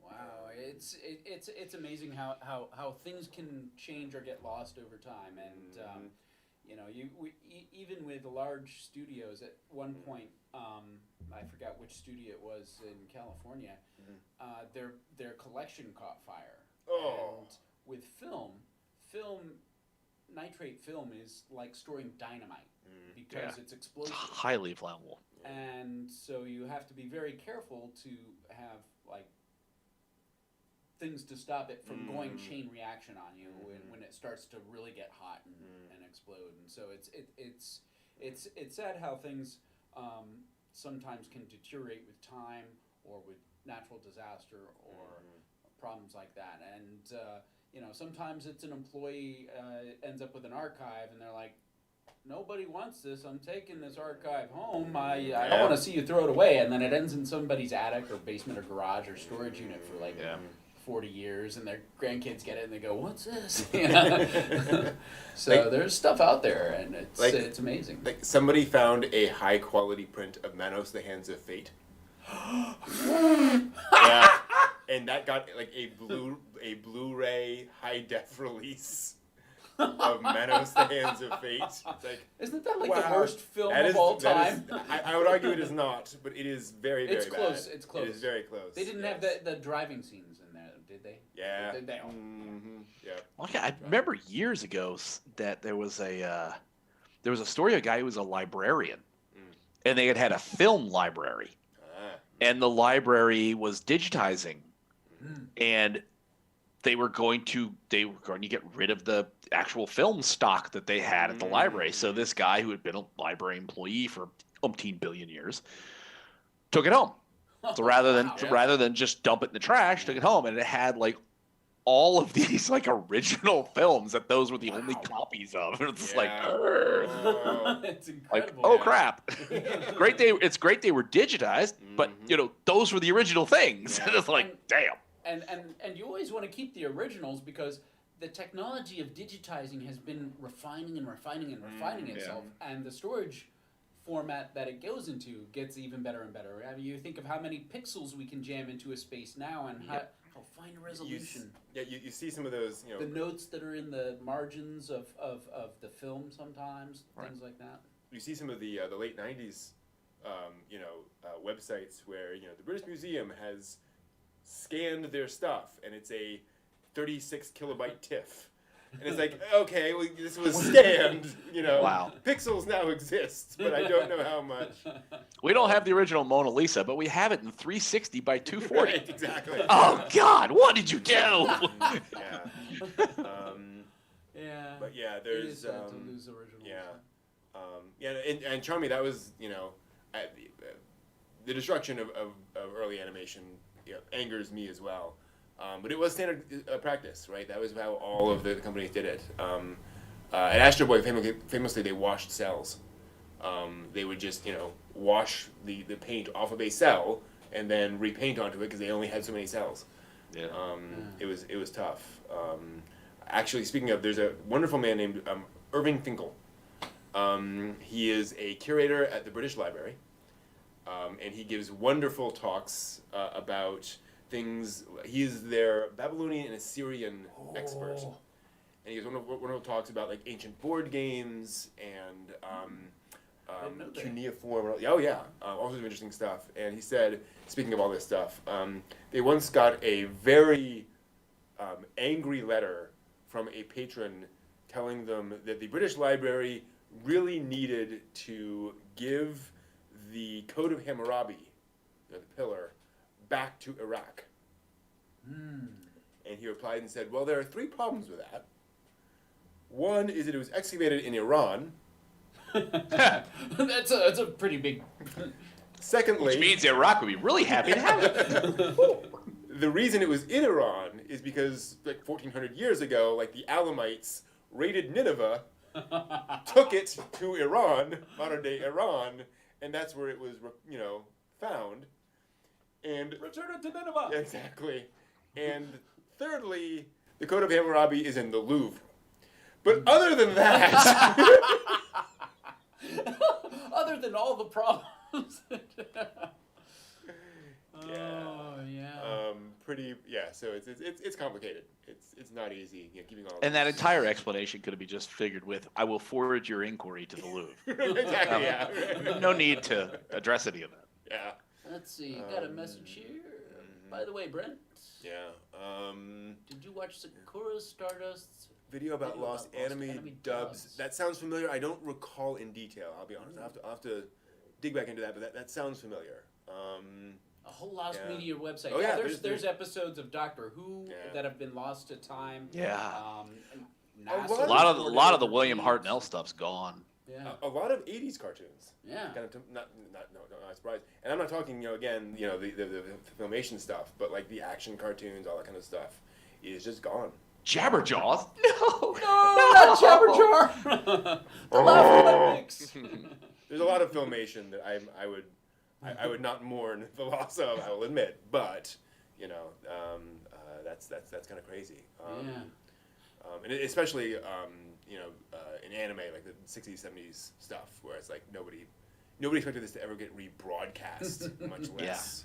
These are our daily newspapers. We Yeah. burn them at the end of the day. Who would ever want to look at them again? Right? Yeah, it's nuts. Well, like you hear stories about. It's a miracle we still have copies of like the Jack Benny program stuff from like the 30s and the 40s. Where The it's Red just, Skeleton Show. Yeah, no one was Wire keeping recorders. They had wire Fiddler recorders. McGee and Molly. Yeah. Mm-hmm. The Shadow. The Green Hornet. Yes, sir. Nobody knows. Gangbusters. Exactly. Lights out. Light Arch Oblers, lights out everybody. Yes. Oh, I love all that old time radio, and Hell yeah. it dovetails a lot with anime, because a lot of anime, the sound of the voice actors creates a theater of the mind as well as the image, and they have to recreate an emotional stage, sound stage, Yep. and create in the viewer's mind a lot of things that was done without image in old time radio, and the whole narrative fitting within a certain segment of time. We started to see things in movie theaters where they had serials, so you don't have just your short story. It begins, it's over. You have continued, next program, cliffhangers.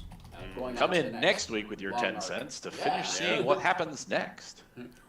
Tune in next week to find out. There we go. What happens to Red Rider? Will he escape death? Speaking of which, did anyone else notice? And this is one of those things where I actually took Mark Hamill to point this out to me.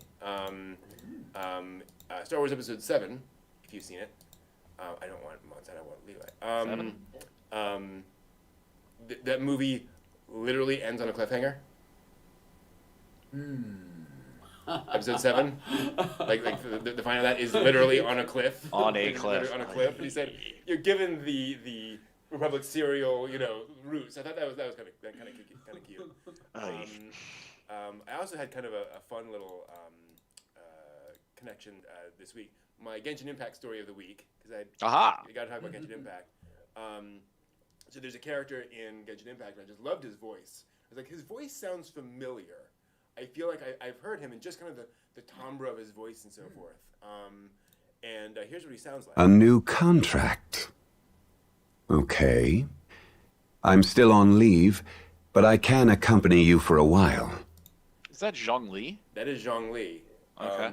That is also the English voice of Char Aznavour.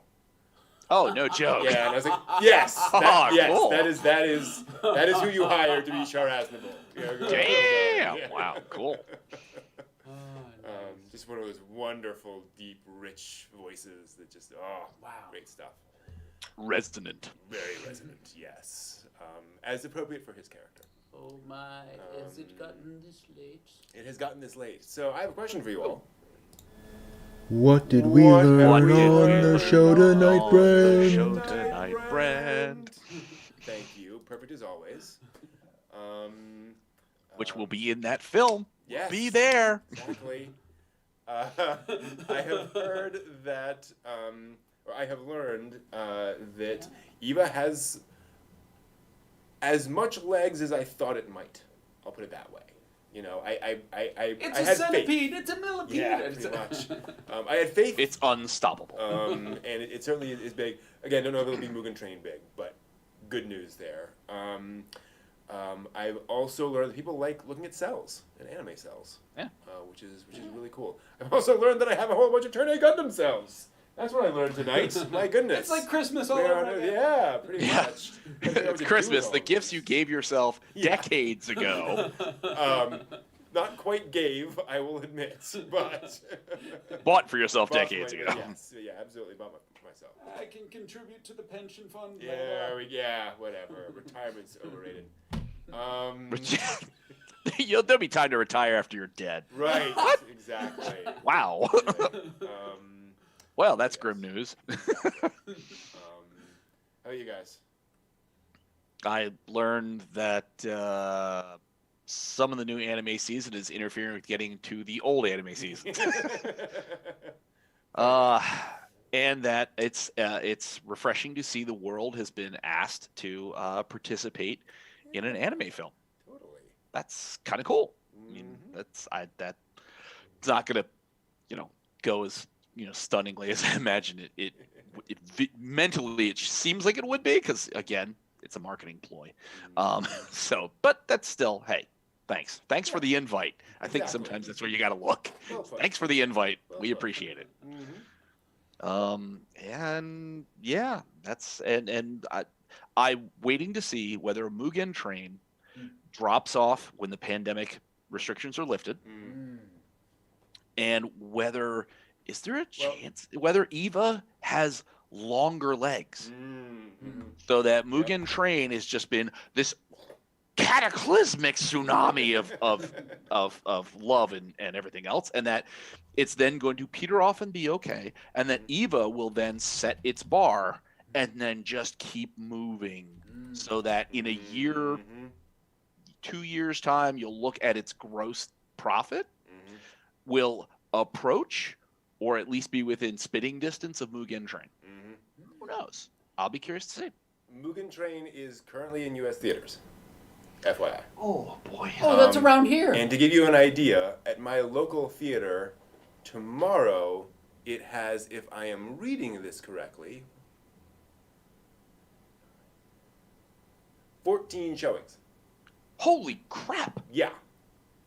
Yeah. In various dubbed, subbed, various versions and so forth and so on. So yeah, if you want to see it, you can see it. I might be making a field trip tomorrow. We'll see. XD. Wow. So yeah. Do they have the Smell-O-Vision version one? I'm sure. I don't know that I want to smell Demon Slayer. I think it would smell like sweat and blood, pretty much. It would smell like sweat, blood, and beautiful Desperation. countrysides and Yes. snowy forests. And desperate children. So what did I learn? I learned that they're doing some neat things in UK, Ireland area. I really like the idea of them pitching the movie a month type of thing, or movie every couple movies a month. I think that is something that I'd like to see here in the U.S. I think they could pull that off, and it would be a real boon. And I've learned that I need to watch a lot more anime. I'm never going to catch up with these guys. I feel like I'm falling behind all the time. Cool. Thank you all so much. We will be back next week to talk about, and I should have pulled this up. Any history this week? There's no history this week, actually. No, it was a very quiet week. Wow. This week, nothing happened throughout eternity. Pretty much. At least on the anime side. Let me see, and I'm just gonna I read did really pay quick taxes. that. Hey, that's a good thing. Oh, there you go. Next week, we will be watching If My Page Will Load, which I've never seen that I've film. never heard of that. Yes, Yeah. If My Page Will Load. If My Page Will Load. It's a new movie from Mamoru Hosoda coming out. I haven't soon, seen the script. and you can, yeah. And It's a you can- new Satoshi Kon inspired Ooh, film. Oh boy, this is gonna be interesting. Wow. Yeah, no, it's been a quiet week. So next week we will be watching and discussing The Tale of Princess Kaguya. Wow. Wow, yeah, that might be a long one. Which we've done We've before. done before. There's a lot to discuss with Princess Kaguya. Isao Takahata's final film, and boy, that is an artistic film. It is. Boy, There's a lot of artistic choices in that film. There's a lot of artistic choices in that film. It is very visually remarkable. So that'll be the plan for next time. Thank you all for joining us. See you all next week. Bye bye. Sayonara. Oyasuminasai.